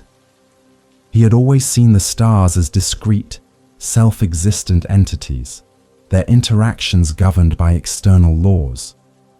Now Sora's words painted a picture of a universe where everything was interwoven, where the very distinction between observer and observed began to dissolve. The shimmer he had witnessed through his telescope was not an error, but a revelation. The universe itself, in its deepest reality, was a vibrant, interconnected dance of emptiness and form. This was an ontological shift, a profound stillness that resonated with his Buddha mind. He returned to his observatory, no longer seeking to merely map the fixed points of the cosmos, but to perceive its inherent interconnectedness, its ceaseless transformation. He still used his telescope, but now with a different intentionality, a profound stillness. He looked not just for stars, but for the spaces between them, for the subtle dance of light and shadow, for the evidence of constant change. His scientific inquiry became infused with a spiritual depth, a spaciousness that allowed for the mystery and wonder of a universe beyond conceptual grasp. This profound insight, this prajna, is the culmination of the Bodhisattva path. It illuminates the true nature of suffering, its origins in craving and attachment, and the path to its cessation. It guides karuna, ensuring compassion is always skillful. It inspires dana, making generosity boundless. It grounds sila, making conduct impeccable. It fuels kshanti, giving patience unwavering strength. It energizes virya, making effort joyful, and it stabilizes dhyana, making concentration profound. All perfections lead to and are perfected by prajna, bringing inner peace and a profound stillness. As the Buddha taught, with awareness we can see the full presence of the present moment. With wisdom, we can transcend it. Kaito's journey was a living testament to this, using his awareness to observe the cosmos, and through wisdom, transcending his prior conceptual limitations to see a deeper truth. This liberating wisdom is not just for astronomers or scholars. It is the ultimate goal of all spiritual practice, revealing the original nature of all beings. With this illuminating insight, we are prepared to embrace the full scope of the Bodhisattva commitment. We will now turn our attention to the boundless promise, embracing the Bodhisattva vow. Understanding that prajna provides the clarity and courage to make this ultimate commitment to the liberation of all, an embodiment of non-striving and profound stillness. The boundless promise, embracing the Bodhisattva vow. Having cultivated the profound stillness of concentration and glimpsed the illuminating insight of prajna, wisdom, we arrive at the pivotal moment of embracing the Bodhisattva vow. This is not merely a verbal declaration. It is a deep, heartfelt commitment, an intentionality that permeates every fiber of one's being to postpone one's own final nirvana until all sentient beings are liberated from suffering. It is the ultimate expression of bodhicitta, born from a profound karuna, compassion, and guided by clear prajna, wisdom. This vow transforms our individual path into a universal journey, fostering an inner freedom and a profound stillness that comes from dedicating oneself to a purpose far grander than personal gain, a true embodiment of non-striving and radical acceptance, leading to unwavering inner peace. In a vibrant, bustling city known for its intricate network of canals and bridges, where the air hummed with the distant calls of vendors and the gentle lapping of water against stone, lived a skilled architect named Lena. Her designs were renowned for their elegance and structural integrity, creating spaces that were both beautiful and enduring. Her office, overlooking a busy waterway, was filled with the rustle of blueprints and the quiet scratching of her pen, a sanctuary of focused creation. Lena found deep satisfaction in her work, a sense of groundedness in transforming abstract ideas into tangible, functional structures, reflecting her self-knowledge and full presence. Lena had always been driven by a desire to create perfect, harmonious spaces. Her early career was marked by a relentless pursuit of architectural excellence for its own sake, often for wealthy patrons. She found personal contentment in the beauty and functionality of her completed projects, a subtle trishna for recognition and professional achievement. While she appreciated the aesthetic and practical benefits her buildings offered, her primary motivation remained centered on her own artistic vision and success, a form of suffering, anatta, as her focus remained largely on self-oriented goals despite her ethical conduct. One day, while reviewing plans for a new public library, a project intended for a disadvantaged neighborhood, Lena felt a profound wave of unease. She looked at the meticulously drawn blueprints, the elegant lines, the thoughtful layout, and suddenly felt a disconnect. Her designs, while technically brilliant, seemed to lack a deeper resonance, a true understanding of the community's needs beyond mere aesthetics. She realized that her pursuit of architectural perfection, if not rooted in a deeper compassion, could become an empty exercise, a form of non-attachment that was actually a detachment from the human element, challenging her sense of profound stillness. She sought out her mentor, an older retired architect named Master Jian, who lived in a simple, unadorned house by the quietest canal. Jian had long ago ceased designing for fame or fortune, dedicating his later years to rebuilding homes for those displaced by floods, his movements slow and deliberate, imbued with a profound stillness. Lena explained her disquiet, her feeling that her work, though skilled, lacked a truly meaningful purpose beyond her own satisfaction. "Jian," she confessed, "I create beautiful structures, but I feel a hollowness. What is the point of perfection if it does not truly serve, if it does not alleviate the deeper suffering I sense in the world, the silent Trishna for true belonging and support?" Master Jian, with a gentle smile, gestured towards the canal, where a small dilapidated boat drifted slowly by. "Lena," he began, his voice soft as the lapping water, "your desire for perfection is commendable, but true perfection, in the Bodhisattva sense, is found in boundless service. The Bodhisattva vow is a commitment to build not just structures, but bridges of compassion, to create not just beautiful spaces, but sanctuaries of liberation for all beings. It is an intentionality to work tirelessly, with unwavering patience and vigorous effort, until every sentient being finds their own true home, their own inner freedom, free from the suffering of craving and attachment." Jian continued, "To embrace the Bodhisattva vow is to make an ontological shift in your understanding of your craft. Your designs become expressions of karuna, your precision a manifestation of prajna. You are no longer building for personal acclaim, but for universal well-being. It is a radical acceptance of the interconnectedness of all life, recognizing that your own liberation is inextricably linked to the liberation of every other being.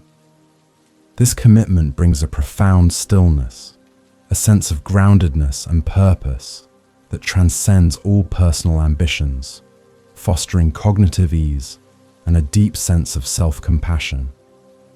Lena listened, the words resonating deep within her.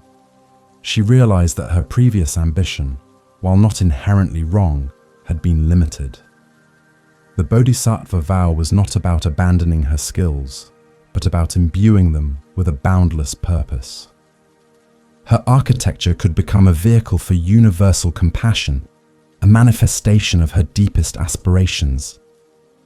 This was not a sacrifice, but an expansion, a profound stillness that arose from aligning her individual talents with a cosmic intention. She understood that her self-knowledge was evolving, moving beyond individual identity to a more expansive, interconnected sense of self. Returning to her office, Lena looked at her blueprints with new eyes. The lines, the forms, the spaces, all now seemed to hold a deeper significance. She began to consider not just the aesthetic and functional aspects of her designs, but their potential to foster community, to inspire hope, to alleviate the subtle forms of suffering that arise from isolation and neglect. Her work became infused with a new intentionality, a profound stillness, and a spaciousness that allowed for the needs of all beings to be considered, not just the aesthetic ideals, embodying full presence and non-striving. This embrace of the Bodhisattva vow transformed Lena's approach to her profession. She continued to strive for architectural excellence, but now her motivation was rooted in a boundless compassion. She sought out projects that served the most vulnerable, designing not just buildings, but environments that nurtured well-being and fostered a sense of belonging. Her work became a living expression of her commitment, a profound stillness that radiated from her intentionality, a seamless integration of her art and her spiritual path, bringing inner peace. As the great Bodhisattva vow itself states, "Sentient beings are numberless. I vow to save them all.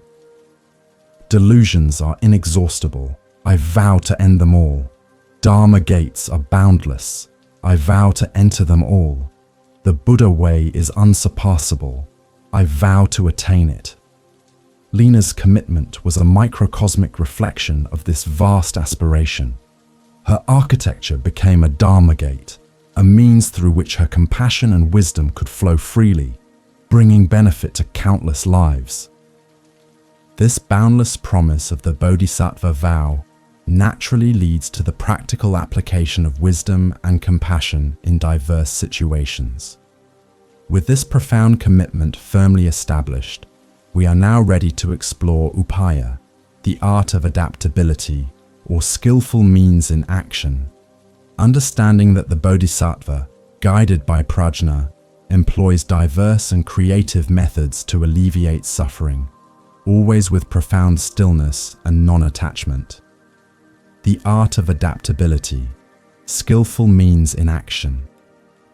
Rooted in the boundless promise of the Bodhisattva vow and illuminated by the ultimate insight of prajna, wisdom, we now delve into upaya, the art of adaptability, or skillful means in action. Upaya is the compassionate intelligence that allows the Bodhisattva to tailor their teachings and actions to the specific needs, capacities, and circumstances of each individual or situation.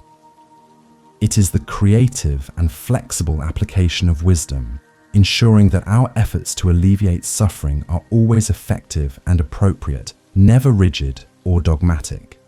This quality fosters an inner freedom and a profound stillness that comes from a deep understanding of impermanence and non-self, enabling us to respond fluidly and compassionately to the ever-changing tapestry of life.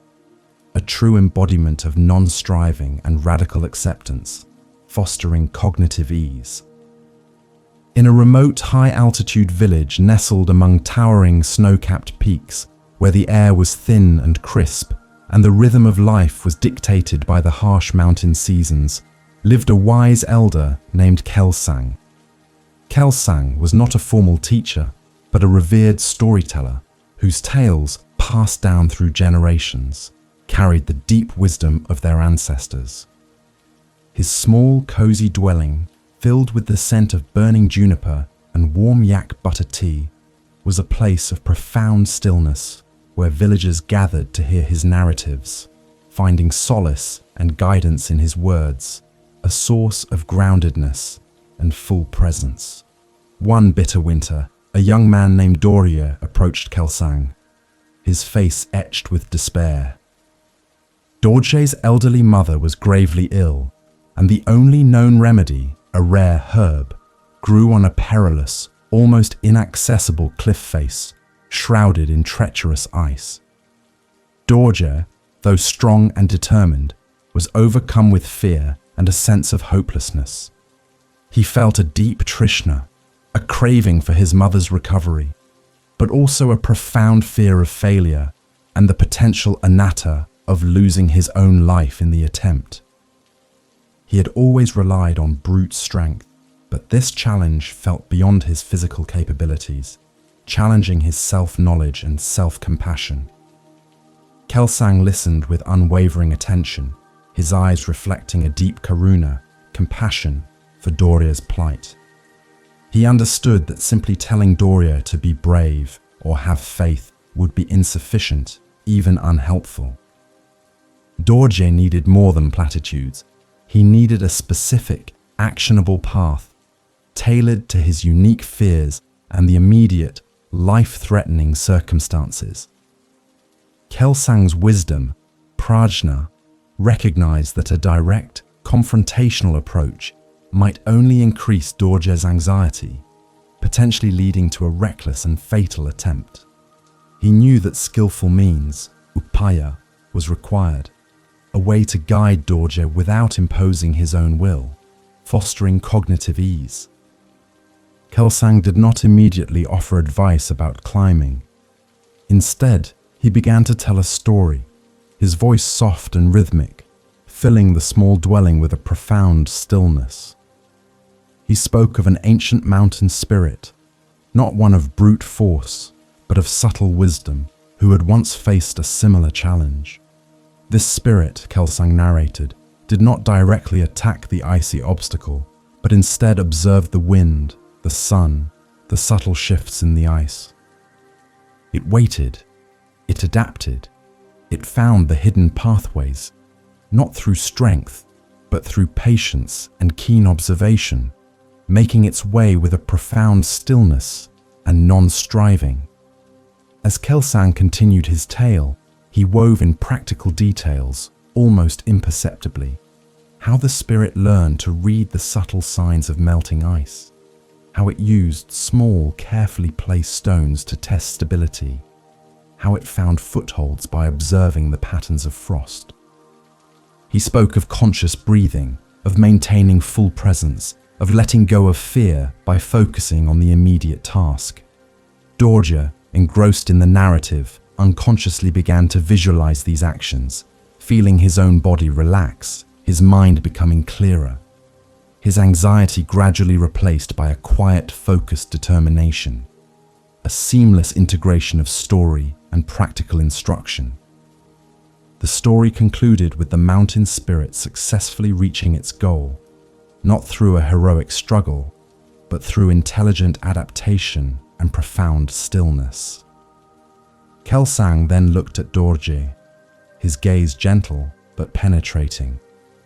"Dorje," he said, "the mountain has many faces. Sometimes strength is needed, sometimes patience, sometimes the wisdom to find a different path. What does the spirit of the mountain whisper to you now about the unseen pathways, about the wisdom of observation, about the power of adapting your approach, of non-attachment to a single method?"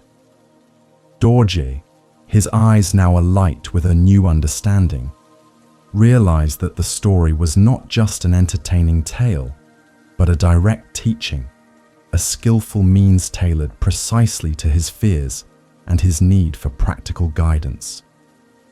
He saw that the wisdom of the mountain spirit was not just about physical agility, but about a profound stillness of mind, a radical acceptance of the challenge, and the ability to find creative solutions. He felt a surge of inner freedom, realizing that he possessed the capacity to approach the task with a different intentionality, a more resourceful and adaptable mindset. Dorje returned to his home, and the next day, equipped with new insights, he approached the cliff face. He did not charge at it with brute force, but instead spent hours observing, waiting for the sun to soften certain patches of ice, identifying subtle ledges, and using his tools with a newfound precision and profound stillness. He remembered Kelsang's tale, and each careful movement was imbued with the spirit of adaptability and patient observation. He found his way, slowly and safely, retrieved the herb, and his mother eventually recovered, a testament to the power of upaya. As the great master Ajahn Chah taught, "If you let go a little, you will have a little peace. If you let go a lot, you will have a lot of peace. If you let go completely, you will have complete peace." Kelsang's use of upaya was precisely this, helping Dorje to let go of his rigid idea of how to approach the problem and embrace a more adaptable, skillful path leading to inner peace. This art of skillful means, guided by wisdom and compassion, is crucial for the Bodhisattva, enabling them to navigate the complexities of the world and bring benefit to all beings in diverse ways. This flexibility in action, this letting go of rigid methods, naturally leads to a deeper understanding of freedom from attachment. We will now turn our attention to the unburdened heart, freedom through non-attachment, understanding that upaya prepares us to release the grip of craving, allowing wisdom and compassion to flow unimpeded, fostering profound stillness. The unburdened heart, freedom through non-attachment, flowing from the boundless commitment of the Bodhisattva vow and guided by the adaptable wisdom of upaya, skillful means, we now arrive at the profound practice of non-attachment. This, is not indifference or a lack of caring. Rather, it is the inner freedom that arises from recognizing the impermanence of all phenomena and the illusory nature of a fixed self. Non-attachment is the conscious letting go of craving, of clinging to outcomes, to possessions, to ideas, and even to people. Understanding that our suffering, or dukkha, arises precisely from this tenacious grip. It fosters a profound stillness and inner peace, allowing us to engage fully with life with an open heart and a spacious mind, without being entangled by its inevitable changes, a true embodiment of anatta and sunyata, leading to cognitive ease. In a vibrant, ancient marketplace, where the air was thick with the scent of spices, the chatter of merchants, and the vibrant hues of countless textiles, lived a renowned merchant named Anya. Her stall, piled high with exquisite silks and rare jewels, was always bustling with eager customers. Anya's keen eye for quality and her astute business sense had earned her a reputation for wealth and discerning taste. Her days were a symphony of transactions, negotiations, and the careful counting of her growing fortune, a relentless pursuit of acquisition that, paradoxically, often left her feeling restless and unfulfilled, despite her full presence in her dealings. Anya derived immense satisfaction from her possessions. Each piece of jewelry, each bolt of silk, represented not just wealth, but security, status, and the tangible fruits of her diligent effort. She felt a strong attachment to these items, a subtle trishna, a craving for their permanence and the comfort they provided. The thought of losing any of her treasures, even a small coin, caused a pang of anxiety, a whisper of suffering. Anatta, as her sense of self was deeply intertwined with her accumulated riches. This clinging, this subtle fear of loss, prevented a deeper sense of inner freedom and profound stillness, despite her outward success and groundedness in her work. One particularly busy day, as Anya was meticulously arranging a display of rare emeralds, a sudden, unexpected fire erupted in a nearby stall. The flames spread rapidly, fueled by dry fabrics and wooden structures. Panic erupted throughout the market. Anya's first instinct was to grab her most valuable jewels, to save her precious silks, to protect her accumulated wealth. Her heart pounded, a visceral awareness of impending loss overwhelming her, challenging her self-knowledge and her usual calm demeanor, creating a profound disturbance in her inner peace. Amidst the chaos, a quiet, elderly woman, a street sweeper named Leela, moved with an almost ethereal calm, helping others to safety, her movements imbued with a profound stillness. Leela, who owned nothing but the clothes on her back and her simple broom, seemed entirely unburdened by the unfolding disaster. She moved with an intentionality of pure compassion, her focus solely on assisting those in need, without a thought for material possessions. Her serene presence, amidst the widespread panic and trishna, struck Anya with a sudden, unsettling clarity, an ontological shift in her perception of true wealth. Anya watched as the flames engulfed her stall, consuming her silks, melting her jewels, reducing years of accumulation to ashes. A wave of despair, a profound sense of suffering washed over her. Yet in the midst of this devastation, Leela's image, her profound stillness and unburdened heart, flickered in Anya's mind. She realized that while her possessions were gone, her life, her breath, her capacity to help others remained. Her clinging to the material had been the source of her deepest anguish, not the loss itself. This was a direct experience of impermanence, anicca, and the suffering caused by attachment. In that moment of profound stillness, surrounded by the smouldering ruins of her stall, Anya understood. Non-attachment was not about having nothing, but about letting go of the inner grip, the craving, the mental identification with what is inherently impermanent. It was about recognizing that true inner freedom and inner peace do not reside in external things, but in the spaciousness of a mind free from clinging. Her true wealth, she realized, was her own life, her capacity for compassion, and her inherent Buddha mind, her original nature, not the jewels she had lost.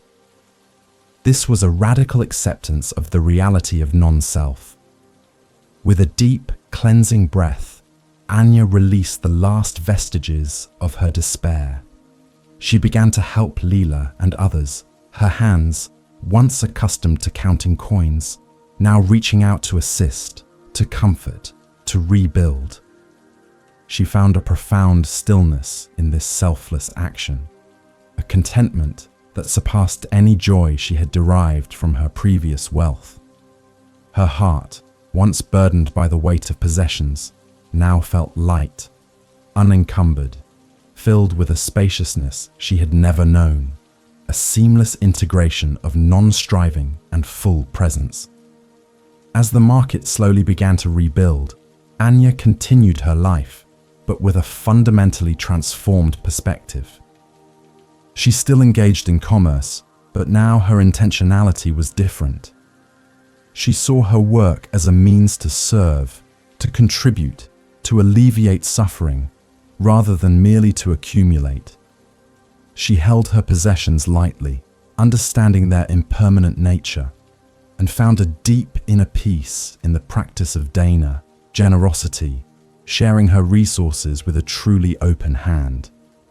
This was the embodiment of non-attachment, a path to inner freedom and profound stillness, fostering self-compassion. As the great master Thich Nhat Hanh taught, we are often caught in the trap of wanting to have more and more, but the secret of happiness is to enjoy what we have and to know how to let go. Anya's journey was a powerful illustration of this truth. Her experience with the fire, though initially devastating, became a profound teacher, revealing the liberation that comes from releasing the grip of craving and embracing the natural flow of life. This unburdened heart, free from the suffering of attachment, is now capable of meeting all experiences with an unwavering balance. We will now turn our attention to upekkha, the grace of equanimity, understanding that non-attachment provides the stable ground for observing life's fluctuations with profound stillness and impartial wisdom, leading to inner freedom. The balanced presence, the grace of equanimity. Building upon the inner freedom cultivated through non-attachment and guided by the illuminating insight of prajna, wisdom, we now explore upekkha, the grace of equanimity. Equanimity is not apathy or indifference. It is a profound stillness of mind that remains unshaken amidst life's inevitable ups and downs, its joys and sorrows, its praise and blame. It is the ability to observe all phenomena with impartial awareness, without clinging to the pleasant or resisting the unpleasant, recognizing their impermanent and interdependent nature. Upekkha fosters a deep inner peace, a stable and spacious presence that allows us to engage fully with the world, yet remain unperturbed by its ceaseless fluctuations, a true embodiment of non-striving and radical acceptance, fostering cognitive ease. In a small, serene village nestled beside a vast open plain, where the weather shifted dramatically from scorching sun to torrential rain, lived a skilled weaver named Kale. His loom, positioned by a wide window, offered panoramic views of the ever-changing landscape.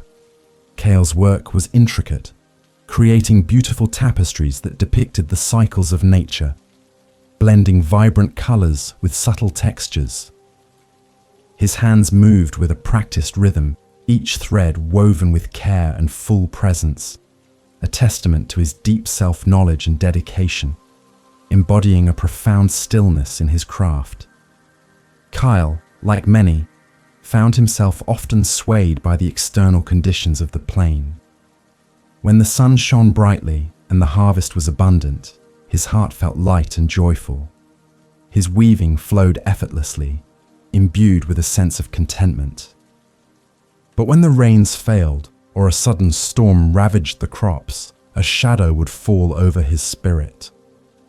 His enthusiasm would wane, his movements would become heavy, and a subtle trishna, a craving for stable, pleasant conditions, would creep into his mind, causing a form of suffering, anatta, as his inner peace became dependent on external circumstances, challenging his groundedness. One particularly challenging year, the village was struck by a series of misfortunes. First, a prolonged drought withered the fields, bringing scarcity. Then, a sudden, unseasonable hailstorm destroyed what little remained of the harvest. Despair began to settle over the community. Kyle felt the familiar weight in his own heart, the urge to lament, to resist the harsh reality. His weaving, usually a source of profound stillness, felt forced and joyless. He yearned for the return of good fortune, for an end to the suffering, a visceral awareness of his community's plight, yet his own internal state mirrored the external chaos. He sought the counsel of his elder, a quiet shepherdess named Elara, who had lived through many seasons of plenty and scarcity, always maintaining a remarkable inner calm. Elara, her face weathered by sun and wind, listened patiently to Kale's lament, her eyes reflecting a profound stillness. Kyle, Elara gently advised, the plain teaches us upekkha, the grace of equanimity. It shows us that sun and storm, abundance and scarcity are all part of the natural flow anicca, the impermanence of all conditions. To cling to the pleasant or to resist the unpleasant is to create suffering. True inner peace, true inner freedom, arises not from controlling the external world, but from cultivating a balanced presence within ourselves. Elara continued, imagine your awareness as the vast, open sky above the plain. The sun and the storms are like passing clouds. The sky itself remains untouched, unchanged, spacious, and clear. Equanimity is this spaciousness, this ability to observe all phenomena, internal and external, with impartiality, without judgment, without clinging or aversion. It is a radical acceptance of what is, understanding that all things are interdependent and empty of inherent fixed existence, sunyata. This understanding frees the heart from the tyranny of external conditions, fostering self-compassion. Kyle listened, his gaze sweeping across the plain, now bathed in the harsh light of a setting sun. He realized he had been trying to control the weather of his own heart, making his inner peace dependent on the external weather of the plain. Elara's words offered a different path, one of observation, of allowance, of simply being present with whatever arose, without judgment. He began to understand that profound stillness was not an absence of change, but an inner stability that could embrace all change with grace, an ontological shift in his perception of control and surrender, a true non-striving. Returning to his loom, Kyle sat, not with the intention of forcing joy, but with the intention of observing his own internal landscape. He felt the lingering sadness, the worry for his community. But instead of resisting these feelings, he acknowledged them, observed them, and allowed them to be without identifying with them. He focused on the rhythm of his weaving, on the feel of the threads, on his conscious breathing, returning his attention gently to the present moment, cultivating full presence. Slowly, subtly, a shift occurred. The sadness did not disappear, but its power to overwhelm diminished. His mind, no longer battling, began to settle into a profound stillness.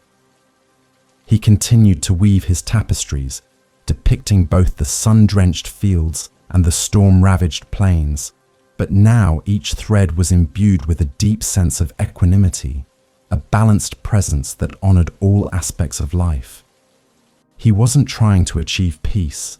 He was simply allowing it to unfold naturally from his observing awareness and non-attachment to outcomes, a seamless integration of his inner state and outer expression.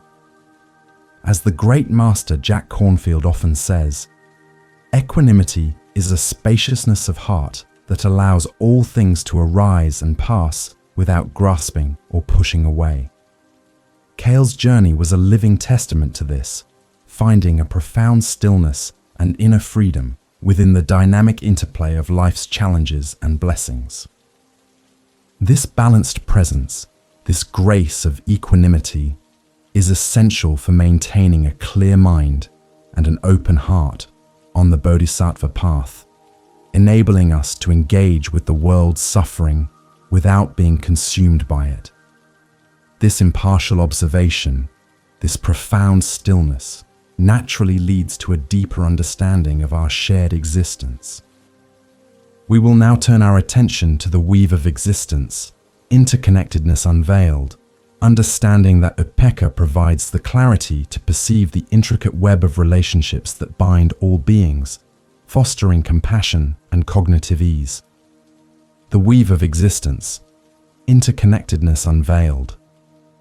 From the balanced presence cultivated through upekkha, equanimity, and illuminated by the ultimate insight of prajna, wisdom, we now perceive the intricate tapestry of existence, the profound truth of interconnectedness. This is the understanding that nothing exists in isolation. All phenomena, from the smallest dust motes to the grandest galaxies, are inextricably linked, arising and passing in a continuous, codependent dance. This insight into anatta, non-self, and sunyata, emptiness, dissolves the illusion of separate existence, revealing our shared vulnerability and our shared potential for liberation. It fosters a boundless karuna, compassion, and a deep sense of responsibility, bringing an inner freedom and a profound stillness that arises from recognizing our place within the vast, seamless web of life, a true embodiment of Buddha mind and original nature, leading to cognitive ease. In a bustling fishing village, where the air was thick with the briny scent of the ocean and the rhythmic creak of wooden boats bobbing in the harbor, lived a solitary net mender named Ren.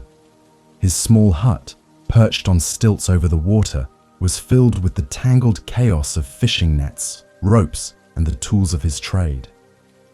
Ren's days were spent meticulously repairing the torn and frayed nets of the village fishermen, his hands moving with a practiced precision, knotting and weaving, a profound stillness in his focused work. He was a quiet, unassuming man, content in his solitude, his full presence dedicated to his craft. Ren had always viewed himself as an independent entity, a skilled craftsman who provided a service, but largely separate from the daily dramas of the fishermen and their families. He felt a subtle attachment to his solitary work, a trishna for his own quiet space and the predictable rhythm of his tasks. He believed his contentment came from his self-sufficiency, his ability to rely on himself. The challenges faced by the fisherman, while he acknowledged them, felt somewhat distant, not directly impacting his own sense of inner peace or his self-knowledge, a subtle form of suffering, anatta, in his perceived separation. One season, a series of unusually violent storms ravaged the coast. The powerful waves shredded nets, scattered boats, and made fishing impossible for weeks. The entire village, reliant on the sea for its livelihood, plunged into a deep crisis. Food became scarce, children went hungry, and the once vibrant harbor fell silent, filled with anxious whispers and the creaking of damaged vessels. Ren, in his hut, found his work piling up, an overwhelming tangle of broken nets, far beyond his capacity to mend alone. He felt a profound sense of helplessness, a visceral awareness of the collective suffering, a craving for things to be otherwise, yet still a subtle resistance to fully engaging with the village's plight. He sought the counsel of the oldest fisherwoman, a woman named Anya, whose eyes held the wisdom of countless tides and storms. Anya, her hands gnarled from years of pulling nets, sat by the shore, mending her own small net with a profound stillness. Ren described his overwhelmed state, his feeling of being a single thread unable to mend the entire, vast network of brokenness. "Anya," he lamented, "I can mend a net, but I cannot mend a village. My skill feels so small against such widespread suffering. How can one person possibly make a difference when everything is so broken, when the very fabric of our existence seems torn apart?" Anya paused her mending, her gaze sweeping across the damaged harbor. "Ren," she began, her voice raspy like the wind, "you see the torn nets and you see yourself as a single mender. But what is a net? It is countless individual threads woven together. If one thread breaks, the net weakens. If many threads break, the net fails. And if the net fails, the boats cannot fish, the families go hungry, the village suffers. Your skill, your single thread, is not separate from the whole. It is an integral part of the weave of existence, anatta and sunyata, empty of inherent, separate self, yet profoundly interconnected." Anya continued, "The suffering of one is the suffering of all. The joy of one is the joy of all. This is the truth of interconnectedness.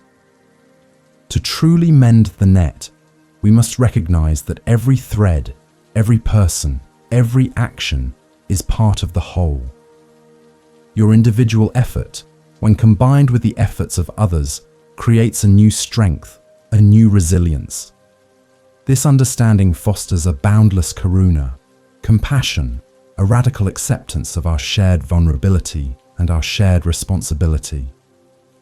It brings a profound stillness, an inner freedom that arises from letting go of the illusion of separation and embracing our inherent unity, a seamless integration of self and other." Ren listened, his hands still holding a broken thread, suddenly feeling a new sense of purpose. He had always focused on the individual knot, the single repair.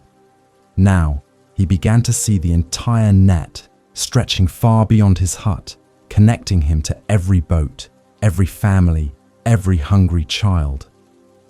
He realized his perceived independence was an illusion, a subtle trishna for control. His skill was not just for him, it was for the whole. This was an ontological shift in his self-knowledge, a profound stillness that came from recognizing his place in the larger tapestry of life, fostering self-compassion. Returning to his hut, Ren no longer saw an overwhelming pile of broken nets, but a call to collective action. He began to organize the other villagers, teaching them simple mending techniques, sharing his tools, and coordinating their efforts. He worked tirelessly, not just on his own, but guiding, teaching, and supporting others. The rhythmic sound of many hands mending, the shared purpose, brought a new energy to the harbor, a profound stillness that replaced the despair, a full presence rooted in collective action and non-striving. Slowly, gradually, the nets were mended. Boats returned to the sea, and the market stalls once again filled with the bounty of the ocean. Ren, though still a quiet man, was no longer solitary. He felt a deep inner peace, a contentment that came not from his individual skill, but from his active participation in the collective well-being. He understood that his true liberation was intertwined with the liberation of all, a profound stillness that arose from embracing the weave of existence, a deep gratitude. As the great master Thich Nhat Hanh taught, we are here to awaken from the illusion of our separateness.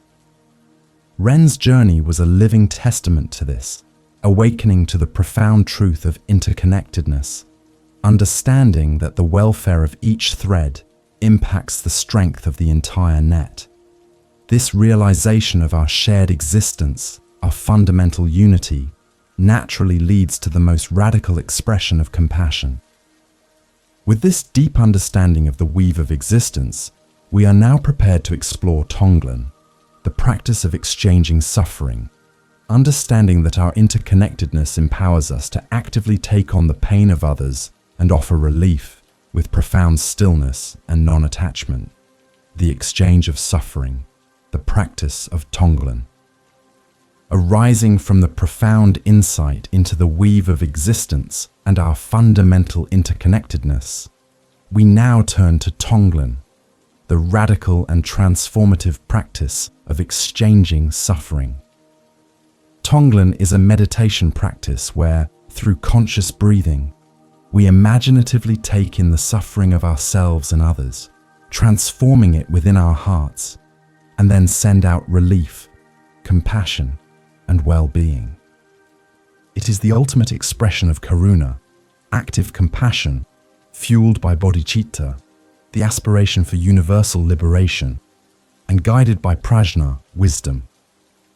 This practice cultivates an inner freedom and a profound stillness that comes from directly engaging with suffering, transmuting it, and offering boundless love, a true embodiment of non-striving and radical acceptance, fostering inner peace and self-compassion, leading to cognitive ease. In a quiet, sun-drenched valley, where the air was sweet with the scent of wildflowers and the gentle murmur of a hidden stream, lived a contemplative artist named Soma. Her small, open-air studio, surrounded by the vibrant hues of nature, was a place of profound stillness. Soma's art was unique. She painted not landscapes or portraits, but emotions, capturing the subtle shifts of human feeling in abstract forms and colors. Her hands, often stained with pigments, moved with an intuitive grace, a full presence dedicated to giving form to the unseen, reflecting her deep self-knowledge. Soma had always been highly sensitive to the emotions of others. She would walk through the village and feel the subtle undercurrents of joy, sorrow, anxiety, and hope that emanated from her neighbors. While this sensitivity fueled her art, it also often left her feeling overwhelmed, burdened by the weight of collective human experience. She felt a deep empathy, a nascent karuna, but struggled with how to process these intense feelings without becoming consumed by them. She yearned for a method to transform this empathetic burden into something beneficial, a way to find profound stillness amidst the emotional turbulence, a subtle trishna for relief. One particular season, a mysterious illness spread through the valley, causing widespread fatigue and a deep sense of despondency. Soma felt the heavy cloak of sadness and fear settling over the village, and it mirrored in her own heart, making her feel sluggish and drained. Her vibrant colors seemed dull, her brushstrokes hesitant. She tried to paint away the sadness, to create images of hope, but the pervasive suffering felt too immense, too personal, anatta, challenging her inner freedom and her usual groundedness. She sought the counsel of an old hermit, a woman named Pema, who lived in a small secluded dwelling higher in the mountains and was known for her profound stillness and radiant inner peace. Soma described her struggle, her inability to bear the weight of the village's sadness, her feeling of being overwhelmed by the collective suffering. "Pema," she confessed, "my heart aches with the pain I feel from others. I want to help, but I feel as though I am drowning in their sorrow.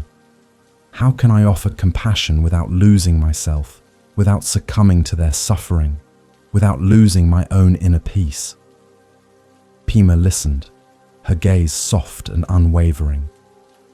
Soma, she began, her voice like the gentle rustle of leaves. What you describe is a compassionate heart, but one that has not yet learned the art of transmutation. This is where Tonglen, the practice of exchanging suffering, becomes a powerful path. It is a radical acceptance of suffering, not as something to be avoided, but as something to be engaged with, transformed, and ultimately released. It is a direct application of your bodhicitta, your aspiration to alleviate suffering for all, and your prajna, your wisdom of interconnectedness, to bring profound stillness. Pema continued, in Tonglen, you begin by consciously breathing in the suffering. Imagine drawing in the heavy, dark, dense energy of the village's despondency, the pain, the fear. Feel it enter your heart, and there, within the spaciousness of your awareness, transform it. Imagine it dissolving, melting, being purified by your boundless compassion, your Buddha mind. Then, as you exhale, imagine sending out light, relief, healing, inner peace, and well-being to all those who suffer. Send out your own inner freedom, your own profound stillness, your own self-compassion. This is a practice of non-striving, a seamless integration of breath and intention, leading to cognitive ease. Soma listened, intrigued. The idea of actively breathing in suffering seemed counterintuitive, even frightening. Yet Pema's calm demeanor and radiant peace suggested a profound truth. She realized that her previous approach had been to resist suffering, which only amplified its power over her. Tonglen offered a way to engage with it directly, to transform it, and to release it, rather than being overwhelmed by it. This was an ontological shift in her understanding of compassion, a powerful tool for cultivating non-attachment to her own comfort and embracing a deeper sense of responsibility. Returning to her studio, Soma sat before her blank canvas, but instead of painting, she began to practice Tonglen. She closed her eyes, focused on her conscious breathing. As she inhaled, she imagined drawing in the heavy, grey, aching sadness of the village. She felt it enter her chest, and there, within her heart, she imagined it transforming into a warm, golden light, a boundless compassion. As she exhaled, she imagined sending this golden light, this healing energy, this profound stillness, back out to every home, every person, every suffering heart in the valley, a full presence in her intentionality. Slowly, subtly, a shift occurred. The heavy feeling began to lighten. The overwhelming sense of burden transformed into a powerful current of active karuna. She was no longer drowning in suffering. She was becoming a conduit for its transformation. Her heart, far from being depleted, felt more expansive, more vibrant, more deeply connected to all beings. Her art, when she returned to it, was infused with a new depth, a profound stillness, and a radiant compassion that flowed effortlessly onto the canvas, a true inner freedom. As the great master Pema Chodron teaches, Tonglen is a practice that reverses the usual logic of avoiding suffering and seeking pleasure.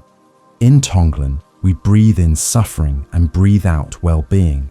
Soma's journey was a living testament to this, transforming her sensitivity into a profound strength, her empathy into active compassion.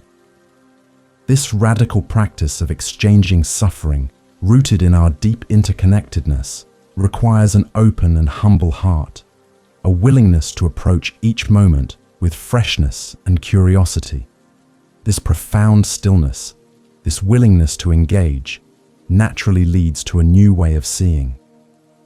We will now turn our attention to the fresh perspective, the beginner's mind on the path, understanding that Tonglen cultivates the openness and humility needed to approach every experience, even suffering, with the spaciousness and curiosity of Shoshin, fostering profound stillness.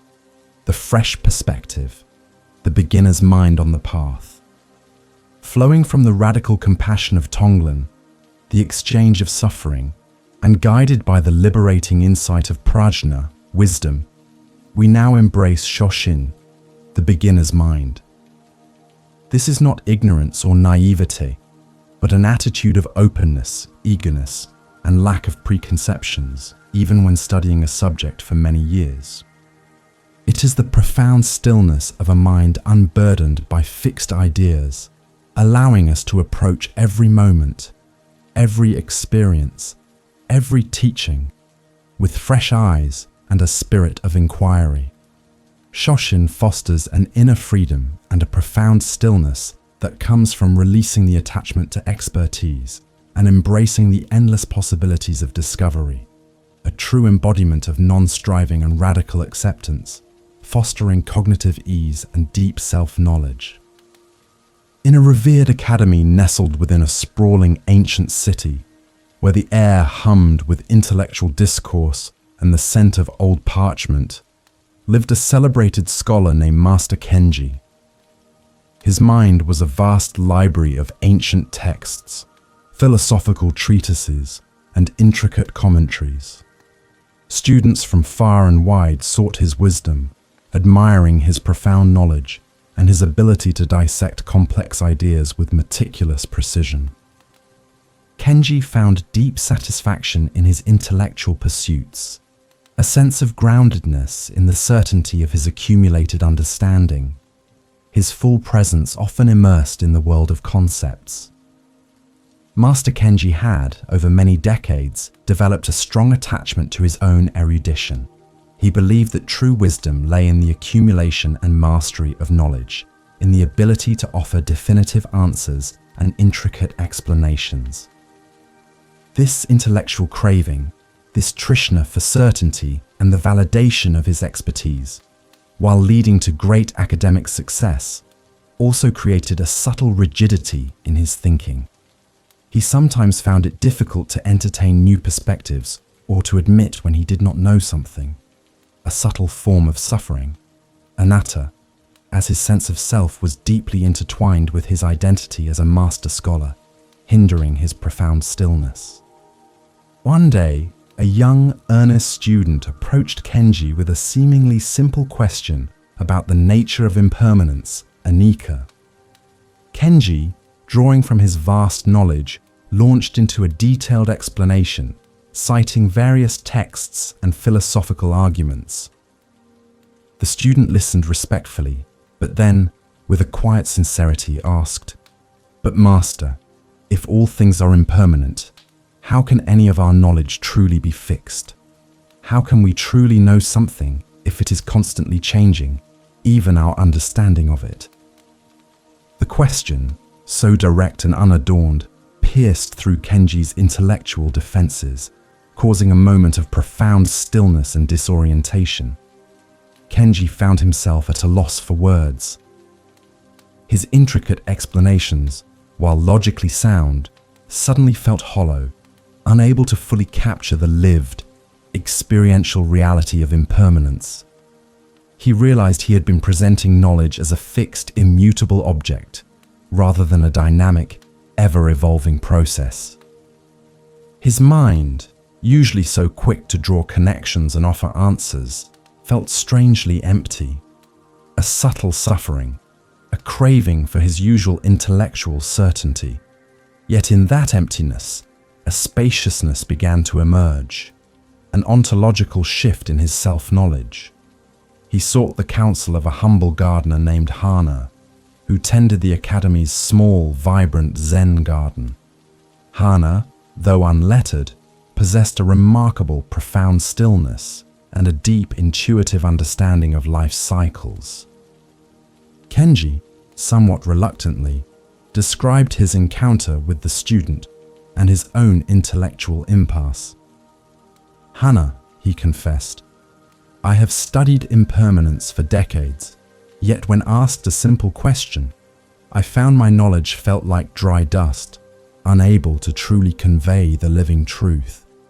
My mind, usually so clear, felt clouded by my own expertise, lacking cognitive ease." Hana, without speaking, simply led Kenji to a patch of freshly tilled earth. She picked up a single tiny seed, barely visible between her fingers. "Master Kenji," she began, her voice soft as the rustle of leaves, "the seed holds the potential for a mighty tree, yet it is not yet a tree. The soil holds the potential for life, yet it is not yet a garden. To truly understand, we must approach each moment, each seed, each question, as if for the very first time, with no preconceived notions, no expectations of what we will find. This is Shoshin, the beginner's mind, a radical acceptance of not knowing, an embodiment of non-striving and profound stillness." Hana continued, "Your vast knowledge is like a well-tended garden, full of beautiful and useful plants. But the beginner's mind is the fresh earth, ready to receive any seed, open to any new growth. It is the inner freedom that allows you to release the attachment to your accumulated wisdom, to let go of the craving for being the expert, and instead embrace the endless wonder of discovery. It is a profound stillness that allows you to truly listen, to truly see, to truly learn, even from a simple question, fostering self-compassion and a seamless integration of knowing and not knowing." Kenji listened, his gaze fixed on the tiny seed in Hana's hand. He realized he had been approaching knowledge as a destination, a finished product, rather than an ongoing journey. The student's simple question had, paradoxically, opened a door to a deeper understanding than all his years of study. He understood that true wisdom, prajna, was not about having all the answers, but about maintaining an open, receptive mind, always ready to learn, always willing to be surprised, always approaching life with a profound stillness and full presence.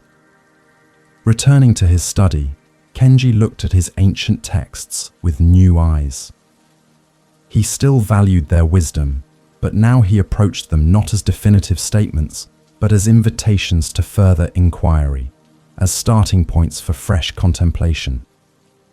He began to engage with his students differently, listening more, speaking less, encouraging their own questions and discoveries. His teaching became less about imparting fixed knowledge and more about guiding them to their own insights, embodying a profound stillness and non-attachment to his own role as the sole authority. This embrace of Shoshin transformed Kenji's entire approach to life and learning. He found a renewed joy in study, a vibrant curiosity that had been dulled by years of expertise. He discovered that true inner peace and inner freedom came not from knowing everything, but from the spaciousness of a mind always open to new possibilities, always ready to be a beginner. This profound stillness, this fresh perspective, ensures that our compassionate actions are always appropriate and responsive to the unique needs of each moment. This humble, open approach naturally leads to selfless action.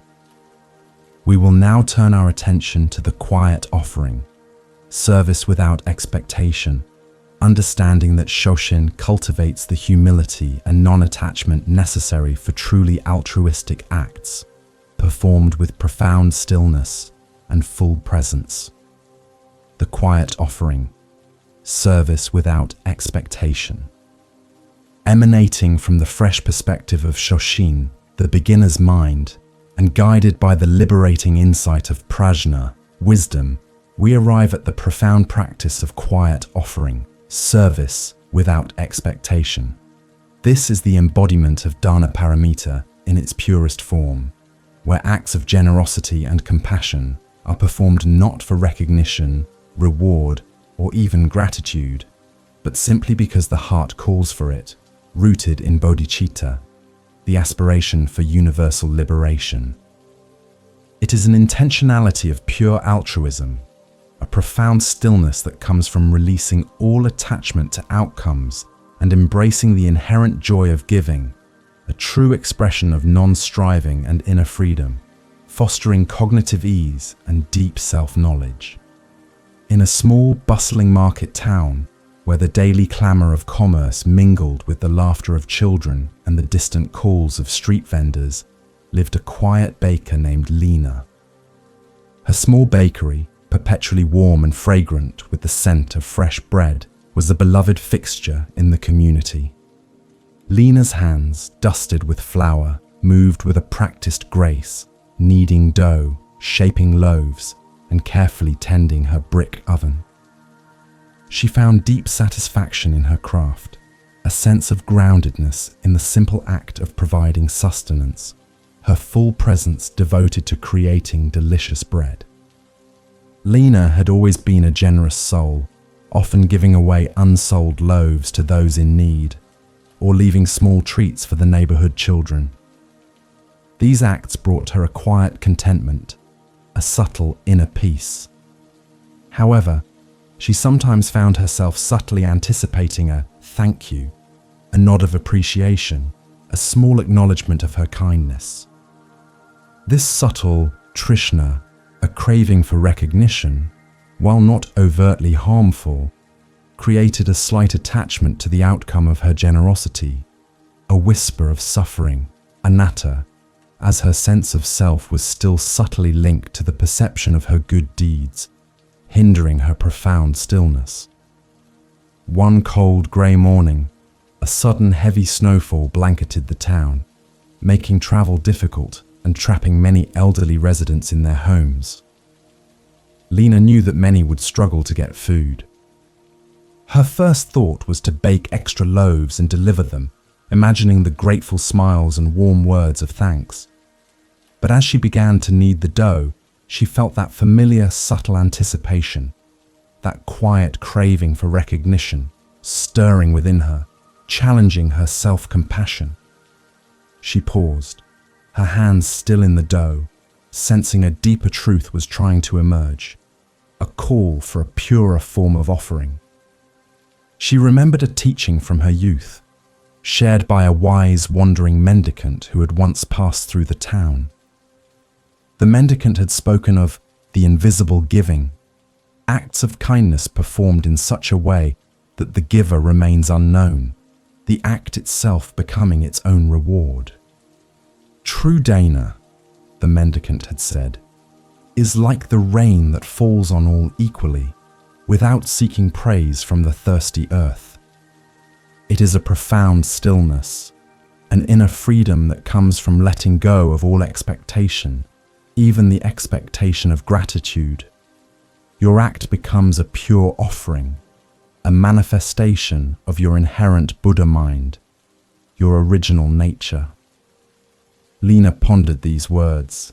She realized that her subtle craving for recognition, while human, was still a form of attachment, a small barrier to true liberation and profound stillness. She understood that if her giving was truly selfless, truly rooted in bodhicitta and karuna, then the thank you was unnecessary, even a distraction. The act of giving itself, the alleviation of suffering, was the sole purpose, the intrinsic reward. This was an ontological shift in her understanding of generosity, a radical acceptance of non-attachment to outcomes, fostering cognitive ease. With a new intentionality, a profound stillness, Lena began to bake. She made dozens of extra loaves, warm and fragrant. Then, instead of delivering them herself, where she might be seen and thanked, she quietly left them in baskets on the doorsteps of those she knew were struggling, knocking softly and retreating before anyone could answer. She left them in the communal warming shelter, anonymously. She did not seek out the smiles, did not wait for the words of thanks. Her satisfaction came solely from the act of giving, from the knowledge that warmth and nourishment would reach those in need, a seamless integration of her inner values and outer actions. As she moved through the snow-laden streets, leaving her quiet offerings, Lena felt a lightness she had never experienced before. Her heart felt expansive, unburdened by the need for external validation. The profound stillness within her deepened, a true inner peace that arose from pure, selfless action. She understood that this invisible giving was a powerful practice of non-striving, a cultivation of inner freedom that transcended the ego's desire for recognition. The act itself was complete, perfect in its pure intention, a full presence in the offering. The villagers, finding the warm bread, were deeply touched. They wondered who their anonymous benefactor might be, but no one ever discovered Lena's quiet acts. The warmth and sustenance brought relief, and a ripple of gratitude spread through the community, even without a known source. Lena observed this from afar, feeling a profound stillness, a deep contentment in knowing that her offerings had truly served, without any personal agenda, embodying the natural flow of compassion.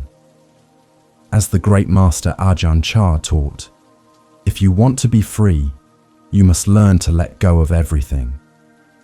Lena's journey was a living testament to this, learning to let go even of the subtle craving for recognition, discovering a deeper inner freedom and profound stillness in the quiet offering.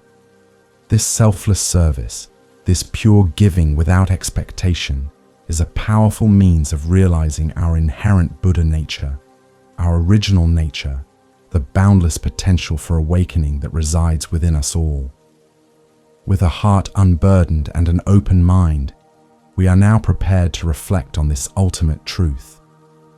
We will turn our attention to the seed of awakening, realizing Buddha nature within, understanding that quiet offering reveals the inherent purity and compassion that is our true essence, fostering profound stillness.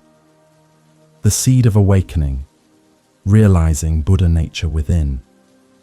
Flowing from the quiet offering of service without expectation and illuminated by the liberating insight of prajna, wisdom, we arrive at the profound realization of Buddha nature within.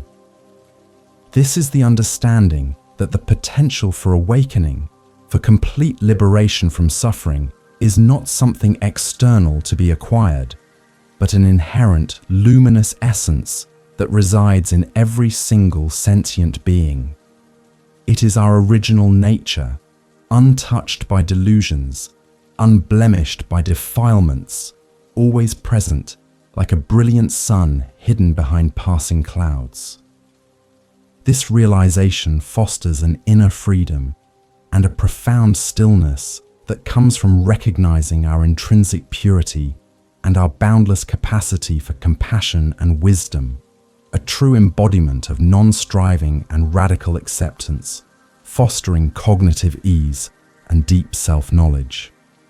In a remote, ancient forest, where the air was thick with the scent of damp earth and decaying leaves, and the canopy of trees created a perpetual twilight, lived a solitary woodcarver named Aaron.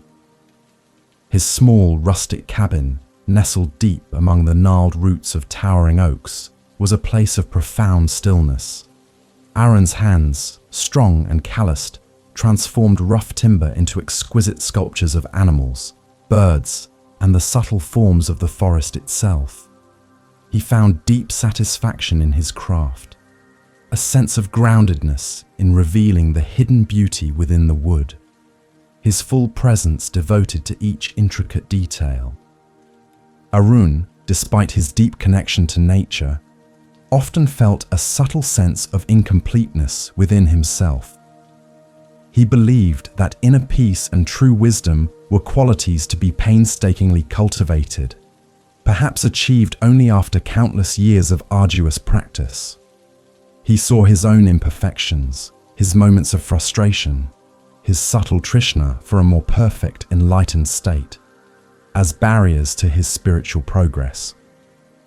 This craving for an ideal self, this perceived separation from his own inherent goodness, created a subtle suffering, anatta, as he overlooked the luminous essence that already resided within him, hindering his profound stillness. One cold, grey morning, as Aaron was splitting a gnarled log, his axe struck a particularly hard knot. The wood resisted, splintering unevenly, and a fragment flew off, striking his eye. Pain flared, sharp and immediate. Blinded and disoriented, Aaron stumbled back, feeling a profound sense of helplessness. He felt his usual groundedness shatter, his self-compassion wavering in the face of this unexpected injury and the raw, immediate suffering it caused, a visceral awareness of his own vulnerability. He sought the aid of a wise old herbalist named Devi, who lived in a clearing deeper within the forest and was known for her healing hands and profound stillness. Devi, her eyes sparkling with an ancient wisdom, carefully tended to Aaron's eye. As she worked, Aaron confessed his deeper anguish, his feeling that his own imperfections were an insurmountable obstacle to true awakening, that his Buddha mind felt distant and unattainable. Devi, he lamented, I strive for enlightenment, but my flaws feel so great, my progress so slow. Is this radiant Buddha nature truly within me? Or is it a distant ideal I can only ever hope to glimpse, a constant trishna for something I am not? Devi, with a gentle touch, applied a cool poultice to his eye. Aaron, she began, her voice like the rustle of leaves. You see the rough timber, and you see the imperfections in yourself. But what is the true nature of the timber? Is it not the potential for the beautiful sculpture you will carve? The imperfections are merely on the surface. The inherent beauty, the true form, is always within. So it is with Buddha nature. It is not something you acquire. It is what you already are, your original nature, your inherent purity, your profound stillness, hidden beneath the passing dust of delusion and craving. Devi continued, your flaws, your frustrations, your moments of craving, these are like the knots in the wood, the rough bark. They are not your essence. Buddha nature is the pure, luminous heart that beats within you, the boundless compassion, the clear wisdom, the inner freedom that is always present, even when obscured. To realize it is not to become something new, but to remember what you have always been, to let go of the illusion of separation, of anatta, and embrace your inherent wholeness. This is a radical acceptance of your true self, fostering cognitive ease and a seamless integration of your inner and outer worlds. Aaron listened, his injured eye closed, but his inner vision suddenly clearer. He realized he had been searching for Buddha nature as if it were an external treasure, something to be earned or found. Devi's words revealed it as an intrinsic reality, an inherent profound stillness, an aspect of his deepest self-knowledge. The imperfections he saw in himself were not a condemnation, but merely temporary obscurations, like clouds momentarily hiding the sun. The sun itself, his Buddha mind, remained ever present, ever radiant, an ontological shift in his perception of self and potential. Returning to his cabin, Aaron, though his eye was still healing, picked up a fresh piece of timber. He no longer saw just rough wood, but the inherent sculpture waiting to be revealed. He no longer saw just his own flaws, but the inherent Buddha nature waiting to be remembered. His carving became an act of profound stillness, a meditation on revelation rather than creation, a full presence in the act of uncovering. He understood that his practice was not about striving to become enlightened, but about non-striving, about letting go of what obscured his inherent enlightenment, allowing his original nature to shine through, fostering self-compassion. This realization of Buddha nature within transformed Aaron's entire approach to his life and his craft. He continued to carve, but now each stroke was infused with a deeper reverence for the inherent beauty of all things. He approached his own challenges not as failures, but as opportunities to further clear away the obscurations, to remember his true self.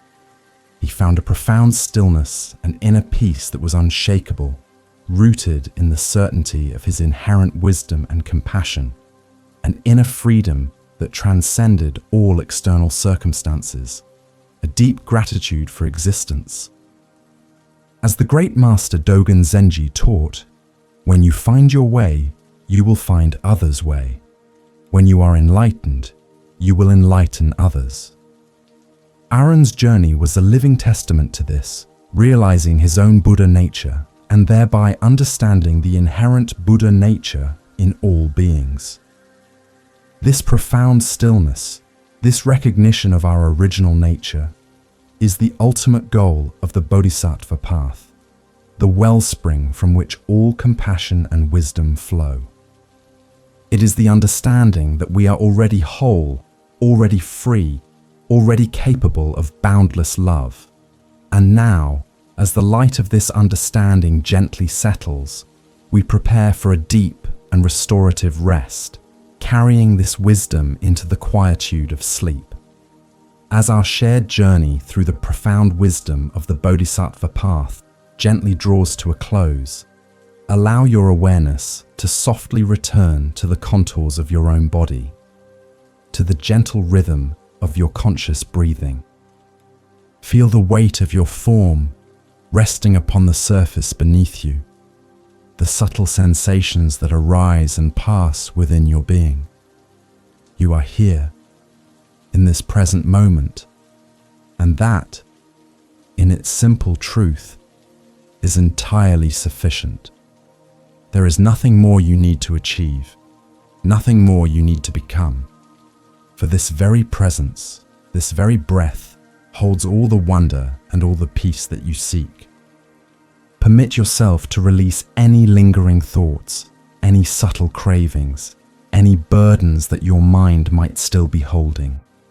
Let them gently drift away, like leaves carried on a slow-moving stream, understanding their impermanence. There is nothing that requires your immediate attention, no urgency, no demand.